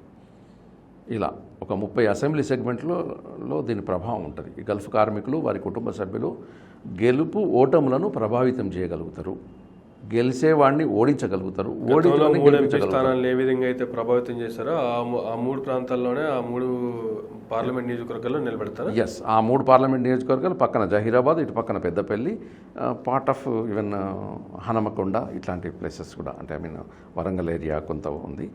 అయితే హైదరాబాద్ ఓల్డ్ సిటీలో కూడా గల్ఫ్ మైగ్రేషన్ ఉంటుంది, కానీ మేము దాన్ని లెక్కలోకి అంటే మా ఎజెండాలో పెట్టుకోలేదు. ఒక పార్లమెంటు స్థానం, 7 అసెంబ్లీ స్థానాల్లో ఇక్కడ MIM ప్రాబల్యం ఉంటుంది. ఇక్కడ ఏ ఈక్వేషన్స్ పనిచేయండి, TRS పనిచేయదు, కాంగ్రెస్ పనిచేయదు, బీజేపీ పనిచేయదు, మైగ్రేషన్ పనిచేయదు, ఇక్కడ అదర్ ఈక్వేషన్స్ ఏమీ పనిచేయవు. ప్రతి ఒక్కరు దీన్ని మనం ఎగ్జామ్టెడ్ కేటగిరీ. ఇది కాకుండా మేము ఉత్తర తెలంగాణ దృష్టి పెడతాం. ఈసారి మీరు అన్నట్టు బండి సంజయ్ గారు కావచ్చు, ధర్మపురి అరవింద్ గారు కావచ్చు ఓడిపోతున్నారంటారు? ఇల్లే కాదండి, మేము అనేది మా గల్ఫ్ కార్మికుల పార్టీ అక్కడ ఎలక్షన్ కంటెస్ట్ చేస్తాం, సామాన్యులతో కంటెస్ట్ చేపిస్తాం, ధనవంతులతో మాకు పని లేదు. నిజమైన కార్మికులు ఈ ఎండ రుచి చూసినోడు, ఎండ చవి చూసినోడు, 40-45 డిగ్రీ సెంటీగ్రేడ్లో ఎర్రటి ఎండలో గల్ఫ్లో పనిచేసి తమ రక్తాన్ని చెమటగా మార్చి ఒక్కొక్క చెమట చుక్కకు ₹1 సంపాదించినోడికి ఈ కష్టం విలువ తెలుసు. ఆ కష్టం తెలిసిన వాళ్ళు ఇవాళ మా అభ్యర్థులు అవుతారు. ఈ 30 నియోజకవర్గాల్లో, ఈ పార్లమెంటు స్థానాల్లో మేము డెఫినెట్ ఓడిస్తాం, మేమే గెలుస్తాం. మేము ఏమనుకుంటున్నామంటే, ఈరోజు బీజేపీ సరిగ్గా పట్టించుకుంటలేదు, ఇక్కడ ప్రతిపక్షం, కేంద్రంలో అధికారం, ఇక్కడ TRS ఇక్కడ అధికారం ఉంది, పట్టించుకోవట్లేదు. కాంగ్రెస్ ఉంది, ఒకప్పుడు అధికారం కేంద్రంలో ఉండే, రాష్ట్రంలో ఉండే, వాళ్ళు సరిగ్గా పట్టించుకుంటలేదు. ఇప్పుడు కాంగ్రెస్లో PCC అధ్యక్షులు రేవంత్ రెడ్డి గారు వచ్చిన తర్వాత ఇవాళటి వరకు ఒక్కసారి కూడా గల్ఫ్ అనే పదం ఆయన నోట్ల నుంచి బయటికి రాలేదు, గల్ఫ్ అనే పదమే రాలేదు. ఒక ప్రతి ఒక్కళ్ళకు ఊత పదం ఉంటుంది, బడుగు బలహీన వర్గాలు, వీళ్ళు అందరినీ కార్మికులను, కర్షకులను, వీళ్ళు అందరినీ బాగు చేస్తామని మాట్లాడతారు. గల్ఫ్ ఏం పాపం చేసిందండి? గల్ఫ్ పదమే లేదు. పార్లమెంట్లో ఒక క్వశ్చన్ కూడా వేయరు, గల్ఫ్ గురించి అడగరు, చర్చ చేయరు, గల్ఫ్ గురించి పట్టించుకోరు. అయితే ఇప్పుడు కార్మికుల్లో కసి, కోపం ఎందుకు వచ్చిందంటే, అధికారంలోనూ పట్టించుకోరు, రాష్ట్రంలోనూ అధికారంలో పట్టించుకోరు, కేంద్రంలోనూ అధికారంలో పట్టించుకోరు, రాష్ట్రంలో మరి కేంద్రంలో మేము అధికారంలోకి వస్తామని అనుకునే కాంగ్రెస్ పార్టీ కూడా పట్టించుకోదు. అయినప్పుడు మరి ఏం చేయాలండి? మా మా మా మాది మేము చూసుకుంటాం, మా అభ్యర్థులు మేము నిల్చుండబెట్టుకుంటాం అనేది ఒక కోపం అయితే వచ్చింది. అది ఎంతవరకు ఎట్లా ఉంటుంది ఇంక ఇది ఇప్పుడు డిస్కషన్ స్టేజ్లోనే ఉంది. ఇది జస్ట్ ఓన్లీ వాళ్ళ అభిప్రాయం మాత్రమే. అంటే మీ వరకు అంటే కార్మికుల సైడ్ నుంచి చూసుకుంటే మనం వన్ ఆఫ్ ద డిసైడింగ్ ఫ్యాక్టర్లా ఉన్నాం అనేటువంటిది మీకున్నటువంటి నమ్మకం. కానీ మీరే చెప్తున్నారు టీఆర్ఎస్ పార్టీ కావచ్చు, బీజేపీ పార్టీ కావచ్చు, మీరు ఆల్టర్నేట్ చూసుకుని గెలిపించినటువంటి బీజేపీ కూడా మిమ్మల్ని పట్టించుకోవట్లేదు, అసలు టీఆర్ఎస్ అయితే లెక్కలోకి తీసుకోవట్లేదు ఆ విషయాన్ని అనేటువంటిది మీరే కామెంట్ చేశారు. అయితే ఇప్పుడు బాధాకరం ఏంటంటే సార్, ఇప్పుడు ఈ మైగ్రేషన్ సబ్జెక్టు ఎక్కువగా సెంట్రల్ గవర్నమెంట్ పరిధిలో ఉంటుంది, ఈ విదేశీ వ్యవహారం కాబట్టి ఈ సబ్జెక్ట్ అనేది ఎప్పుడే కానీ ఏ పార్టీ అధికారంలోకి వచ్చినప్పటికి కూడా గవర్నమెంట్ ఆఫ్ ఇండియా అనేది దానికి చేస్తుంది. విదేశాంగ శాఖ, విదేశీ వ్యవహారాల శాఖ, మినిస్టర్ ఆఫ్ ఎక్స్టర్నల్ అఫేర్స్ చూసుకుంటుంది. అయితే వాళ్ళు కొన్ని పథకాలు పెట్టాల్సి ఉంటుంది. ఇప్పుడు ఉదాహరణకు మొన్నటి లేటెస్ట్ ఇష్యూ చెప్తాం మీకు. కోవిడ్ పాండమిక్ సిచ్యువేషన్లో, కోవిడ్ మహమ్మారి సందర్భంగా చాలామంది ఉద్యోగాలు ఊడిపోయి ఇంటికి వచ్చే పరిస్థితిలో వందే భారత్ మిషన్ కింద ఫ్లైట్ నడిపించారు. ఆ ఫ్లైట్లలో ఏం చేశారు? 50% మామూలుగా 10,000కు వచ్చే టికెట్ను 15,000కు అమ్మిండ్రు. కార్మికులను దోసుకున్నారు, వ్యాపారం చేసిండ్రు. ఒక సంక్షేమ ప్రభుత్వం ఏం చేయాలి? ఇంకా వీలైతే కొంచెం టికెట్ తగ్గించాలి, కష్టాలతో వస్తున్నారు, లేదంటే మార్కెట్ రేట్ తీసుకోవాలి, ఎక్కువ టికెట్ పెట్టారు. ఈ వందే భారత్ ఫ్లైట్స్ సరిగ్గా నడపక ప్రైవేట్ ఇచ్చారు. ప్రైవేట్ కూడా నడుపుకోవచ్చని కొన్ని పర్మిషన్స్ ఇచ్చారు. చార్టర్డ్ ఫ్లైట్స్ అని వాటికి పేరు పెట్టారు. అందులో అయితే డబుల్ రేట్స్ అయిపోయినాయి. కార్మికులు ఏడ్చుకుంటూ డబ్బు అది పెట్టుకొని వచ్చినారు. ఇక్కడికి పోని వీడికి వచ్చిన తర్వాత ఏమైందండి? హైదరాబాద్ ఎయిర్పోర్ట్లో దిగిన తర్వాత కంపల్సరీ క్వారంటైన్. అదే ఆరోగ్యం కాబట్టి మనము ఆరోగ్య సూత్రాలు పాటించాలి, క్వారంటైన్ ఉండాలి, ఓకే, నో ప్రాబ్లం. కేరళలో క్వారంటైన్ ఎలా ఉంది, మహారాష్ట్రలో క్వారంటైన్ ఎలా ఉంది, మన పక్క రాష్ట్రం ఆంధ్రప్రదేశ్లో క్వారంటైన్ ఎలా ఉంది? వాళ్ళు కొంచెం ఫ్రీ క్వారంటైన్ ఇచ్చినారు. ఇన్స్టిట్యూషనల్ క్వారంటైన్ కొద్దిగా మార్పులు చేసి ఇంటి వద్దే మీరు క్వారంటైన్ ఉండొచ్చు అని కూడా కొన్ని ఎగ్జామ్స్ ఇచ్చారు. కానీ తెలంగాణ ప్రభుత్వం ఏం చేసిన, మొండిగా వ్యవహరించి హోమ్ క్వారంటైన్ వదిలిపెట్టలేదు, ఫ్రీ క్వారంటైన్ కొన్ని రోజులు ఇచ్చేసి తర్వాత ఫ్రీ క్వారంటైన్ బంద్ చేసేసి ముక్కు వెండి డబ్బులు వసూలు చేసినారు. తలా 8,000 రూపాయలు. స్టార్టింగ్లో ఏమో 15,000 వసూలు చేసినారు. తర్వాత అది పీరియడ్ తగ్గింది కాబట్టి 8,000 రూపాయలు వసూలు చేసినారు. హోటల్ వాళ్ళను బతికిచ్చారు. టూరిజం డిపార్ట్మెంట్ నోడల్ ఏజెన్సీ కింద పెట్టి 100 కోట్ల రూపాయలు వసూలు చేశారు పబ్లిక్ను ముక్కు మిండి. అటు ఫ్లైట్లు కేంద్ర ప్రభుత్వమేమో అట్లా ముంచింది, రాష్ట్ర ప్రభుత్వం ఇట్లా దోసుకుంది. మరి ఇవి ఇద్దరిని ఎట్లా నమ్మమంటారు సార్? పోనీ వాపసు వచ్చిన తర్వాత వీళ్ళ బతుకు తెరువు సంగతి. తర్వాత వచ్చేటప్పుడు కూడా ఇంకొక ఘోరం ఏం జరిగిందంటే, 2 నెలలు 3 నెలలు ఇంట్లో కూర్చున్నారు, సరిగ్గా డ్యూటీ లేదు. అంతకుముందు 2-3 నెలలు జీతాలు రావాల్సి ఉండే వీళ్ళకు. ఆ సడన్గా ఇంటికి వచ్చేసారు, బలవంతపు సెలవు మీద వచ్చేసారు, లేదంటే కంప్లీట్ ఉద్యోగం తీసేసుకొని వచ్చేసినారు. వచ్చినప్పుడు వాళ్ళకి రావాల్సిన బకాయిలు ఉంటాయి కదా, జీతం బకాయిలు వచ్చేటుంటాయి. ఒక 5 ఏళ్ళు 10 ఏళ్ళు పనిచేస్తే బోనసు, గ్రాట్యుటీ ఇట్లాంటి డబ్బులు రావాలి. వేతన దొంగతనం, జీతం దొంగతనం కూడా జరిగింది. దాని మీద ఫైట్ చేయాల్సిన కేంద్ర ప్రభుత్వం కానీ రాష్ట్ర ప్రభుత్వం ఇవ్వాల్సిన న్యాయ సహాయం కానీ వీళ్ళు వాళ్ళ గురించి పట్టించుకోవట్లేదు. వీళ్ళ యొక్క కష్టార్జితము కంపెనీల పాలైపోయింది. కంపెనీలు ఆడ దోసుకున్నాయి, అడిగితే ఇస్తారు. మేము దాని మీద కూడా ఫైట్ చేస్తున్నాము. మేము అక్కడ లేబర్ కోర్టులలో కూడా కేసులు వేయడానికి ఎంబసీల ద్వారా మేము చేస్తున్నాం. కానీ మా శక్తి సరిపోవట్లేదు కదా. అదే మనం ఒక రాజకీయ పార్టీగా ఉంటే మన పవర్ వేరే ఉంటుంది కదా. ఇప్పుడున్న పార్టీలలో పట్టించుకోవట్లేదు. కేంద్రంలో ఉన్న అధికారంలో ఉన్న పార్టీ అక్కడ అధికారంలో ఉంది, ఇక్కడ ప్రతిపక్షంలో ఉంది. వీళ్ళకు ఇంకో విచిత్రమైన విషయం ఏంటంటే, టీఆర్ఎస్కు గల్ఫ్కు సంబంధించిన ఒక విభాగమే లేదు. ఏదో నామమాత్రంగా ఉంటారు. దీనికి పట్టించుకోవడానికి కోసం ఒక రాజకీయ పార్టీకి మహిళా విభాగం ఉంటుంది, యువజన విభాగం ఉంటుంది, విద్యార్థి విభాగం ఉంటుంది, రైతు విభాగం ఉంటుంది. మరి ఈ గల్ఫ్ కార్మికుల కోసము ఒక డెడికేటెడ్ వింగ్ టీఆర్ఎస్ పెట్టిందా? పోనీ బీజేపీ పార్టీ పెట్టిందా ఇక్కడ ఒక డెడికేటెడ్ వింగ్? దీనికోసమే పనిచేయాలి, ఈ కార్మికుల కోసం, ఇది సెక్షన్ కాదా? పోనీ కాంగ్రెస్ పార్టీ వాళ్ళు ఏమైనా పెట్టి దానిని డెడికేటెడ్గా పనిచేస్తున్నారా? లేదు కదా. అంటే దీన్ని బట్టి మీకు ఏం అర్థమవుతుంది? ఈ మేజర్ పొలిటికల్ పార్టీస్ ఈ పర్టికులర్ సబ్జెక్ట్ను ఇగ్నోర్ చేస్తున్నారు, పట్టించుకోవట్లేదు. అంటే ఫైనల్గా మా గల్ఫ్ కార్మికులకు అర్థమైంది ఏంటి అంటే, మనకు ఓట్లు లేవు కాబట్టి, మనం అంత దూరంకి వెళ్ళి ఇక్కడికి రాలేం కాబట్టి, ఓటు వేయలేం కాబట్టి, ఓటు లేనుడికి విలువ లేదు, ఓటు వేయకపోతే విలువ లేదు. అయితే రాబోయే కాలంలో జరిగేది ఇప్పుడు ఏముందంటే, ప్రవాసులకు కూడా ఓటు హక్కు వస్తుంది. ఓటింగ్ రైట్ ఫర్ ఎన్ఆర్ఐస్, దాని కూడా ఒక చట్టం ఆల్రెడీ పాస్ అయింది. విదేశంలో ఉన్న వాళ్ళకు కూడా ఓటు హక్కు వస్తుంది. వాళ్ళు కూడా ప్రాక్సీ ఓటింగ్ ద్వారా ప్రతినిధి ద్వారా ఓటేసే అవకాశం కూడా ఇప్పుడు నెక్స్ట్ జనరల్ ఎలక్షన్స్ వస్తుంది.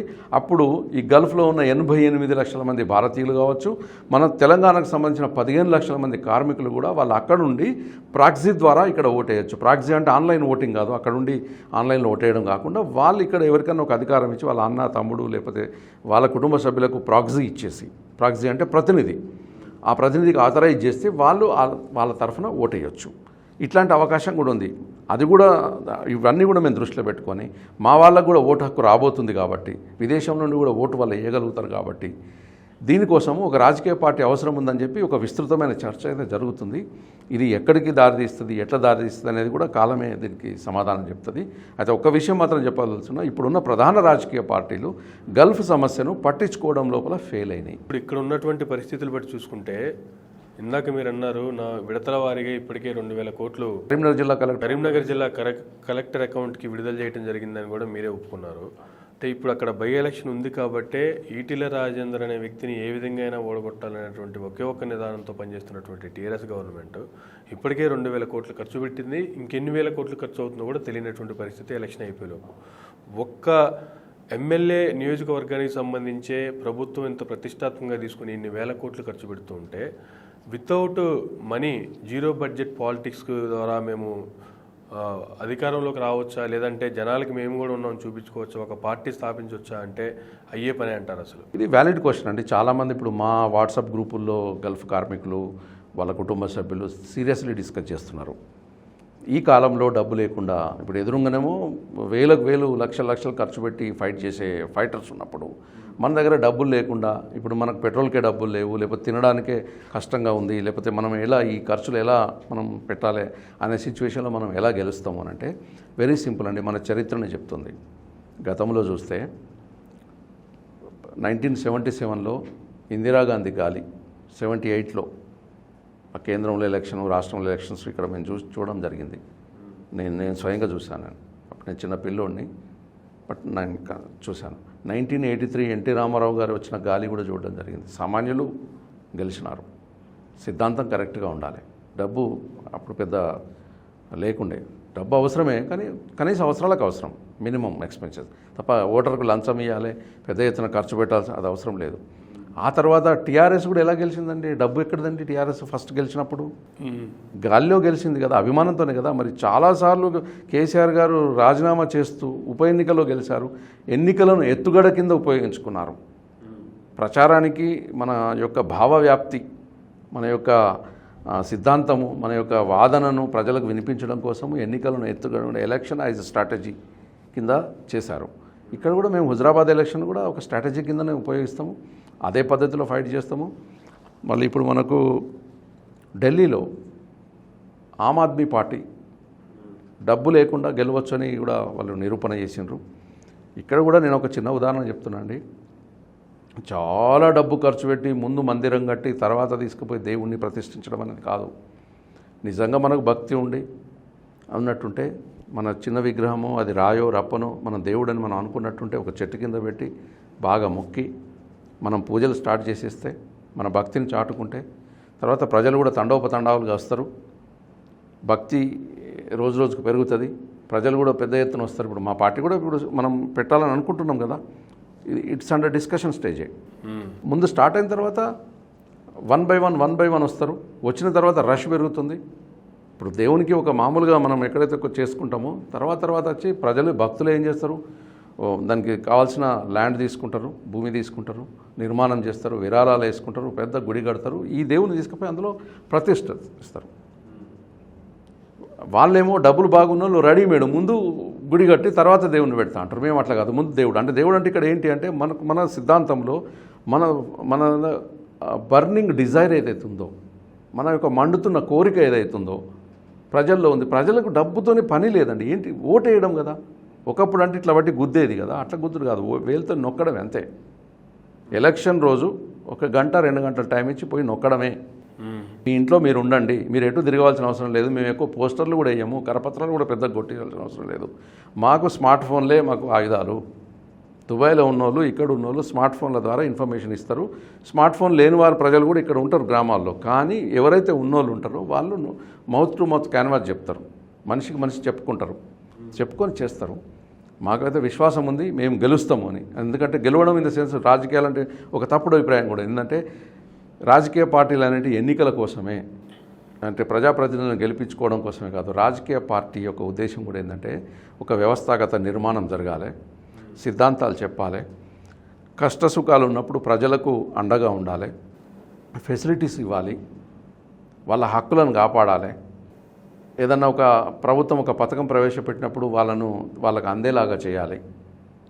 అది చెప్పడమే మన కార్యకర్తలకు శిక్షణ ఇవ్వడము, చెప్పి మన హక్కులు సాధించుకోవడమే. ఇది వెరీ సింపుల్. ఇది నా అభిప్రాయం అండి. అంటే ఇప్పటి వరకు గల్ఫ్ నుంచి రిటర్న్ వచ్చిన వాళ్ళు ఇక్కడ సెటిల్ అయిపోయిన వాళ్ళు కానీ రాజకీయాల్లో ఉన్న వాళ్ళు ఉన్నారంటారా? అసలు ఇంతవరకు ఎవరైనా రాజకీయాల్లోకి వచ్చారా? మీరు ఇదొక గుడ్ క్వశ్చన్ వేశారండి. ఇప్పుడు నేను చెప్తున్నాను, గత 50 సంవత్సరాల మైగ్రేషన్లో పరిశీలనలు జరిగినాయి యూనివర్సిటీల్లో, వీటిపై పిహెచ్డీలు కూడా జరిగినాయి. వలసలు, అభివృద్ధి అంటే migration and development, and migration and politics, migration and crime, అంటే రకరకాల మైగ్రేషన్ బేస్డ్గా ఒక 10-15 సోషల్ ఈక్వేషన్స్లో రీసెర్చెస్ జరిగినాయి. రకరకాల యూనివర్సిటీస్ వాళ్ళు చేసినారు. ఇవన్నిటి కూడా నేను అధ్యయనం చేసిన వ్యక్తిగా, ఒక విశ్లేషకుడుగా నేను చెప్పేది ఏంటంటే, మన దగ్గర జమ్మికుంటలో ఇప్పుడు మనం చెప్తున్నట్టు హుజురాబాద్ నియోజకవర్గంలో డాక్టర్ పుల్లూరు సంపత్రావు అని ఒక రీసెర్చర్ గారు ఉన్నారు. ఆయన అప్పుడెప్పుడో 15 ఏళ్ల క్రితం ఒక అద్భుతమైన రీసెర్చ్ చేసిండు. ఒకటి ఇప్పుడు మనం ఇందాక చెప్పినటువంటి తెలంగాణ ఉద్యమం సమయంలో ఇచ్చినటువంటి నినాదంకు ఆయన రీసెర్చే పునాది. బొంబాయి, బొగ్గుబాయి, దుబాయ్ అంటే ఇవి వలసలకు సంబంధించింది. ఆయన ఒక పుస్తకం ప్రింట్ చేశాడు, దాని మీద పిహెచ్డీ తీసుకున్నాడు.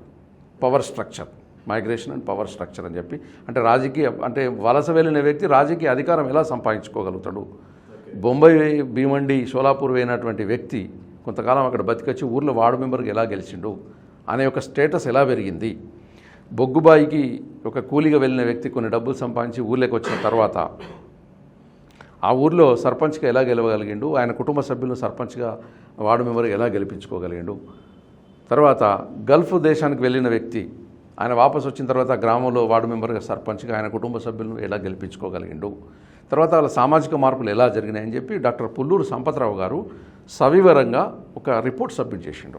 ఓకే, దాన్ని బేస్ చేసుకొని ఆ పుస్తకంలో ఉన్న పాయింట్స్ తీసుకొని తెలంగాణ ఉద్యమంలో ఒక ఉద్యమం లేచింది. ఇది ఒక పెద్ద నినాదం అయిపోయింది. ఆ నినాదంతో గల్ఫ్ కార్మికుల ఓట్లన్నీ టీఆర్ఎస్ కొల్లగొట్టింది. ఓకే, మేము ఇప్పుడు ఏమంటున్నాము, అదే రీసెర్చ్ని మేము బేస్ చేసుకుంటున్నాం. ఇవాళ అదే రీసెర్చ్ని బేస్ చేసుకుంటాం. అట్లాంటి రీసెర్చ్ చాలా ఉన్నాయి మా దగ్గర.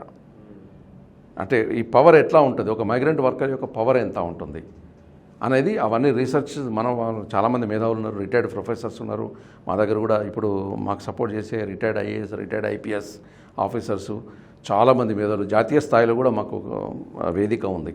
ఇప్పుడు మేము చాలా వేదికల్లో మాట్లాడుతుంటాం కదా, ఒక తెలంగాణ గురించి మనం ఇప్పుడు సందర్భంలో మాట్లాడుతున్నాం, కానీ మనకు నేషనల్ నెట్వర్క్స్ కూడా ఉన్నాయి మైగ్రేషన్ గురించి. అందులో మాట్లాడిన సారాంశం నేను ఇప్పుడు మీకు చెప్తున్నాను. ఇప్పుడు కొత్తగా మీరు తీసుకురాబోయేటటువంటి రాజకీయ పార్టీలు ఇటువంటి వారంతా వారి యొక్క ప్రభావం కనిపిస్తుందంటారా? డెఫినెట్. అంటే ఇప్పుడు మనము మాట్లాడినంత ఈజీ ఉండదు. అంటే ప్రాక్టికల్ గ్రౌండ్ మీదకి వెళ్ళిన తర్వాత దాన్ని ఎలా స్ట్రాటజీ, ఎలా వ్యూహాలు ఎలా ఉండాలి, వాళ్ళ సమస్యను ఫస్ట్ నేను ఏమంటున్నానంటే, ఈ రాజకీయ పార్టీ కాదు, ఏ రాజకీయ పార్టీ అయినా ప్రజలకు డబ్బు లేకుండా ఎలా సేవ చేయవచ్చు అనేది ఒక సింపుల్ మా మైగ్రేషన్ ఎగ్జాంపుల్గా నేను చెప్తాను మీకు, డబ్బుకు సంబంధం లేకుండా. ఓకే, మొన్న కరోనా పాండమిక్ సిచ్యువేషన్లో, ఈ కరోనా మహమ్మారిలో గల్ఫ్ దేశాల నుంచి, ఇతర దేశాల నుంచి వాపసు వచ్చి గ్రామాల్లో ఉన్న వారి కోసము కేంద్ర ప్రభుత్వం ఏం చేసిందంటే స్వదేశ్ అనే ఒక వెబ్సైట్ను స్టార్ట్ చేసింది. దాని యొక్క ఉద్దేశం ఏంటి అంటే, ఈ వాపసు వచ్చిన వాళ్ళందరూ ఈ వెబ్సైట్లో ఉచితంగా పేర్లు నమోదు చేసుకోండి. Mason, steel ఫిక్సర్, carpenter, AC mechanic, రకరకాల వృత్తుల వాళ్ళు మీరు పేర్లు నమోదు చేసుకోండి, మీ మొబైల్ నెంబర్ అలా యాడ్ చేయండి, దానికి రూపాయి ఖర్చు లేదు. వాళ్ళు ఒక డేటాబేస్ తీసుకుంటారు. ఆ డేటాబేస్ తీసుకొని ఈ రాష్ట్రంలో కానీ, పక్క రాష్ట్రంలో కానీ, పక్క దేశంలో కానీ ఇతనికి మ్యాచ్ అయినట్టు ఏదైనా అవకాశం ఉంటే కేంద్ర ప్రభుత్వం నుంచి ఆ స్కిల్ డెవలప్మెంట్ కార్పొరేషన్ వాళ్ళు, స్కిల్ డెవలప్మెంట్ మినిస్ట్రీ వాళ్ళు ఆ మైగ్రెంట్కు డైరెక్ట్ కాల్ చేసి ఆ అవకాశాలు ఇప్పిస్తారు. అయితే స్కీమ్ మంచిదే. ఓకే, అది ఒక మామూలు వాపసు వచ్చి గ్రామాల్లో ఉన్న ఒక వ్యక్తికి ఎలా తెలవాలి? మన ఒక సోషల్ ఆర్గనైజేషనే కావచ్చు, రాజకీయ పార్టీ కావచ్చు, వాళ్ళందరికీ కూడా చెప్పి వాళ్ళ ఇన్ఫర్మేషన్ అంతా తీసుకొని మన యొక్క స్మార్ట్ ఫోన్ను అడబెట్టి వాళ్ళ 2 నిమిషాల్లో నమోదు చేయవచ్చు. మనం చేసినాం అనుకోండి, మనం వాళ్ళకి దగ్గర అవుతాం కదా. ఇప్పుడు గల్ఫ్లో ఉన్న వాళ్ళు ఉన్నారు, వాళ్ళ ఓట్లన్నీ కూడా ఊర్లలో తీసేశారు, రేషన్ కార్డులకి పేర్లు తీసేశారు, ఓటర్ తీసేశారు. అయితే ప్రజాప్రాతినిధ్య చట్టం ప్రకారంగా గతంలో పద్ధతి ఏముందంటే, ఒక వ్యక్తి ఒక ఇంట్లో ఒక అడ్రస్లో 6 నెలలు యాబ్సెంట్ ఉంటే అతను పేరు తీసేసే అధికారం ఆ అధికారికి ఉంటుంది. ఎగ్జాంపుల్ నాకు నేనే చెప్తున్నాను. మాది జగిత్యాలకు 8 కిలోమీటర్ల దూరంలో నాగునూరు లచ్చకపేట అనే గ్రామం, నా సొంతూరు. ఆ ఊరిలో నాకు ఓటు హక్కు ఉంది. నేను ప్రస్తుతం హైదరాబాద్లో నా వృత్తిరీత్యా, నా అవసరాల రీత్యా నేను ఇక్కడ నివసిస్తున్నాను. నేను ఒక 6 నెలలు, జస్ట్ 6 months కంటిన్యూస్లీ మా ఊరికి నేను పోలేదనుకోండి, అక్కడ ఉన్న అధికారి ఓటర్ లిస్టులకి నా పేరు తీసేయవచ్చు. అది చట్టం చెప్తుంది.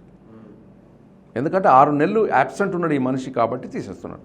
తీసేసి వాళ్ళు ఏమంటారు, నేను అడిగాను అనుకోండి, మీరు 6 నెలలుగా ఊరికి రావట్లేదు, చట్టం ప్రజాప్రాతినిధ్య చట్టంలో ఉంది, తీసేయవచ్చు అని.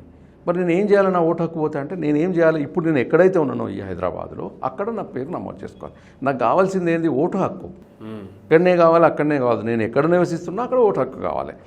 అదే పద్ధతిలో ఏం చేస్తారంటే, ఈ రేషన్ కార్డులకు వెళ్ళి పేర్లు తీసేస్తున్నారు, గల్ఫ్ దేశాలకు వెళ్ళిన వాళ్ళ పేర్లు కూడా తీసేస్తున్నారు. ఏంది అంటే చట్టం చెప్తుంది అట్లా. అయితే దీని మీద చాలా పోరాటాలు జరిగిన తర్వాత మన సైనికులకు ఒక ఎగ్జంప్షన్ ఉంది, మినహాయింపు. సైనికులు 6 నెలలు ఊర్లో లేకున్నా వాళ్ళ పేర్లు తీసేయరు. వాళ్ళకు ఒక చట్టంలో ఒక ప్రొటెక్షన్ ఇచ్చారు. ఏంటంటే వీళ్ళు దేశం కోసం దేశ సరిహద్దుల్లో ఉంటున్నారు కాబట్టి వీళ్ళ పేర్లు తీసేయొద్దు అని మనం ఫస్ట్ పెట్టినప్పుడే అలాంటి ఒక ప్రొటెక్షన్ ఇచ్చారు వాళ్ళకు. అలాగే ఈ చాలా పోరాటాల తర్వాత అలాంటిదే ఎన్ఆర్ఐస్ కూడా ఇచ్చారు. ఏమి ఇచ్చారంటే వాళ్ళు సపరేట్గా నమోదు చేసుకోవాలి. ఎన్ఆర్ఐ ఓటర్, ఓవర్సీస్ ఎలక్టర్ అంటారు దాన్ని.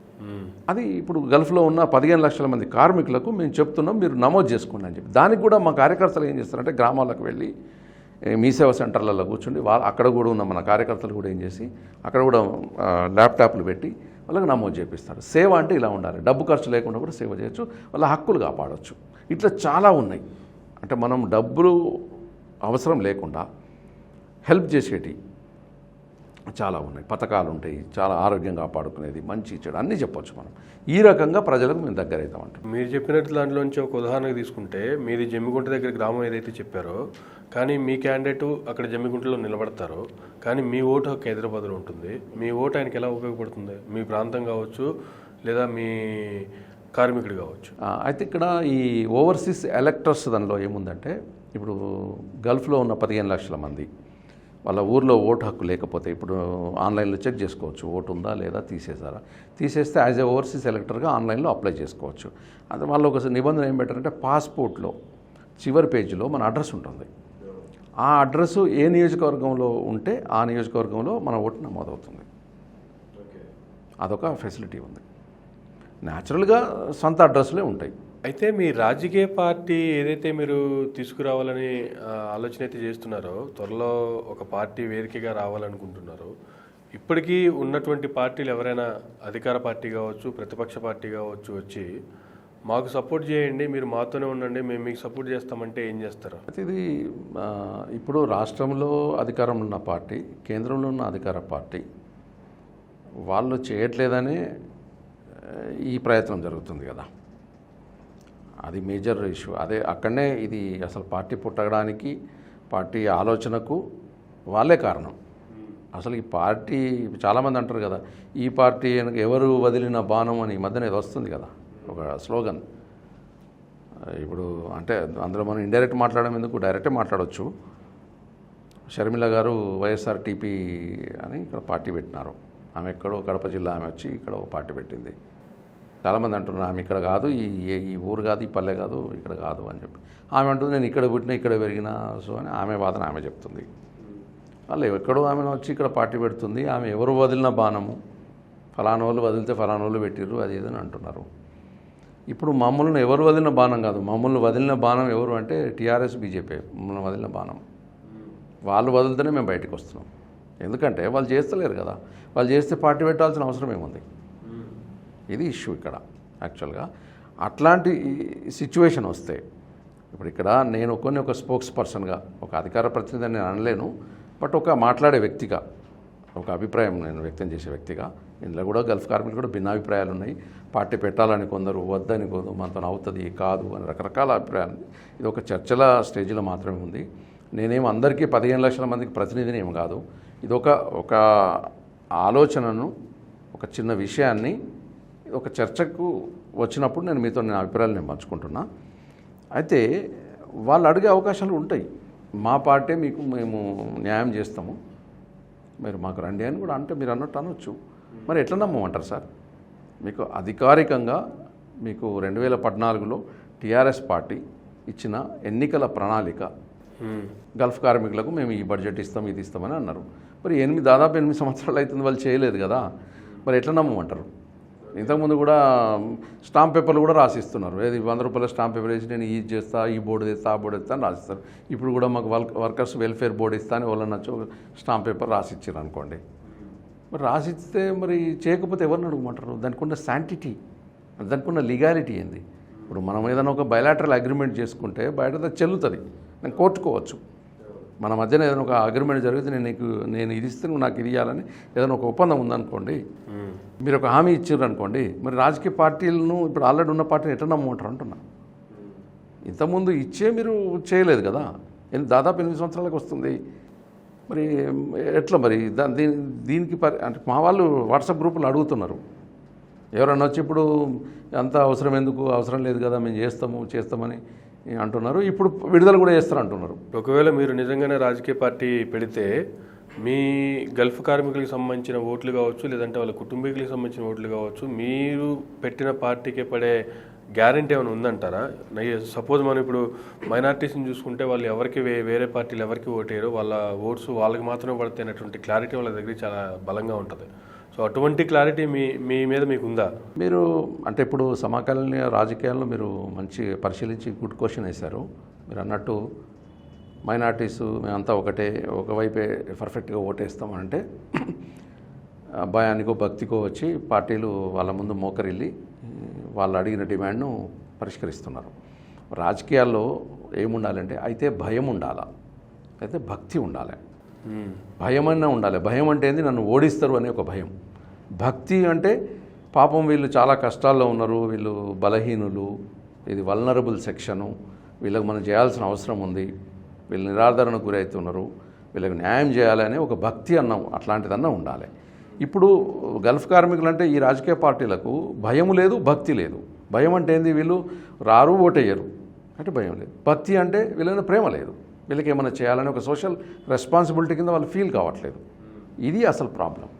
అట్లనే మీరు అన్నట్టు మరి ఈ గల్ఫ్ కార్మికులు అయినా కానీ గల్ఫ్ కార్మికులకు ఓటేస్తారా అంటే రాజకీయాల్లో చాలా ఇష్యూస్ ఉంటాయి, చాలా ఫ్యాక్టర్స్ ఉంటాయి. ఓటింగ్ ప్యాటర్న్ పైన మనం పరిశోధన చేసినట్టుంటే ఒక వ్యక్తి ఒకరికి ఎందుకు ఓటేస్తాడు, ఎందుకు ఓటు వేయడు, అప్పుడు వేవ్ ఏముంటుంది, ఏ సబ్జెక్ట్స్ మీద నడుస్తుంది, అదొక పెద్ద శాస్త్రం అది. దాని మీద అయితే వేరే వర్గాలు కూడా కలిసి వస్తాయి. మీకు ఉదాహరణ చెప్తున్నా అంటే గల్ఫ్ కార్మికుని ఇంట్లో వాళ్ళ కుటుంబ సభ్యురాలు బీడీలు చేస్తూ ఉంటుంది, ఆమె బీడీ కార్మికురాలు. కొద్దో గొప్ప భూమి ఉంటే వాళ్ళు రైతులు కూడా, వాళ్ళు రైతులు, ఇలా గీత కార్మికులు ఉన్నారు, నేత కార్మికులు ఉన్నారు, అన్ని రకాల వృత్తులు ఉన్నారు ఈ కుటుంబాల్లో. విద్యార్థులు ఉన్నారు, మంచి మంచి బాగా చదువుకున్న వాళ్ళు ఉన్నారు, వాళ్ళు స్టూడెంట్ లీడర్గా ఎదిగిన వాళ్ళు ఉన్నారు. అన్ని వర్గాలలో ఇట్స్ కనెక్టెడ్. వీళ్ళు సపరేట్ కాదు, మళ్ళీ ఒక కులం కాదు, ఒక మతం కాదు, అన్ని కులాలు అన్ని వర్గాలు అందరు ఉన్నారు. It's a group. అంటే ఇది మనం ఏమి చేస్తుంటే ఒక ప్రొఫెషనల్ గ్రూప్ కింద వస్తుంది. అంటే ఇది వర్కర్స్ గ్రూపు, అంటే శ్రామికులందరూ కలిసి ఉన్నటువంటి ఒక గ్రూపు. అయితే మొన్నటి పార్లమెంట్ ఎలక్షన్స్లో మనకు తెలిసిందంటే ఇది కూడా ఒక ఓటు బ్యాంకుగా ఇప్పుడిప్పుడే రూపుదిద్దుకుంటుంది. ఇంతకుముందు ఇది ఒక ఓటు బ్యాంకుగా లేదు. మిగతా అంతకుముందు అంటే ఒక SC vote bank, ST vote bank, BC vote bank, ఫలానా కులం ఓటు బ్యాంకు, ఫలానా మతం ఓటు బ్యాంకు అని ఇట్లా ఓటు బ్యాంక్స్ ఉంటుండే. ఇవాళ గల్ఫ్ కార్మికుల ఓటు బ్యాంక్ అనేది ఒక రూపుదిద్దుకుంటుంది. మన పార్లమెంట్ ఎలక్షన్స్లో గల్ఫ్ కార్మికులకు కూడా తెలిసి వచ్చింది. అంటే మేము ఓడించగలుగుతాము, మా కోపం వస్తే అన్నది వాళ్ళు రుచి చూసినారు. They enjoyed it. కాబట్టి ఇప్పుడు అందుకోసం ముందుకు వస్తున్నారు. ఎప్పుడో ఒకసారి ఇలా కోపం వచ్చినప్పుడు లేదంటే అందరూ కలిసికట్టుగా ఉన్నప్పుడు జరిగేటువంటి అద్భుతం వేరు. కానీ ఆ అద్భుతం ఒకసారి జరిగింది కాబట్టి మేమే ఒక రాజకీయ పార్టీ ఏర్పాటు చేస్తామంటే జరిగేటువంటి పరిణామాలు వేరుగా ఉంటాయి. మీరు అనేది వాస్తవం అండి. ఇప్పుడు ఎమోషన్స్తోనే పొలిటికల్ పార్టీస్ కొంతవరకే చేయవచ్చు. ఎమోషన్స్ అంటే అది మతం కావచ్చు, కులం కావచ్చు, ప్రాంతీయం కావచ్చు, ఒక పర్టికులర్ ఇష్యూ కావచ్చు, అది ఆ వాదాలు వరకు ఉండొచ్చు.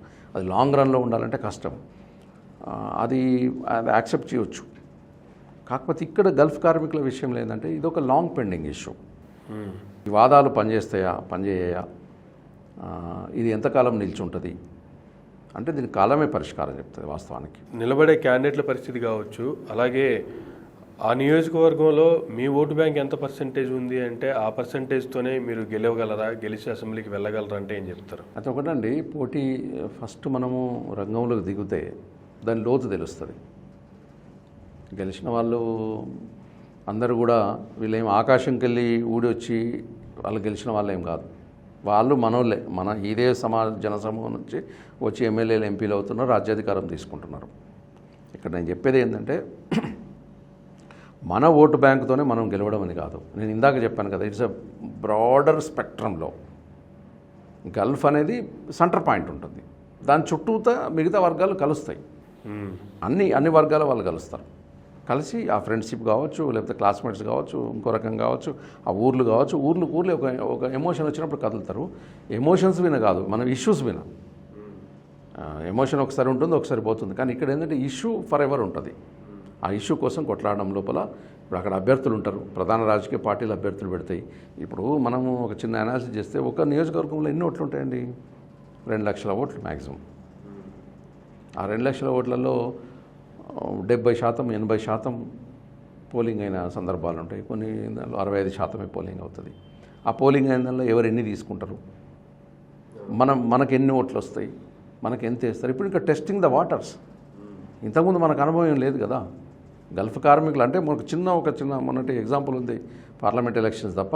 ఇప్పుడు స్వయంగా దీనికి లేదు. తర్వాత ఇంకా దీనికి ఒక రూపం రాలేదు. ఇంకా చర్చ దానిలో ఉంది.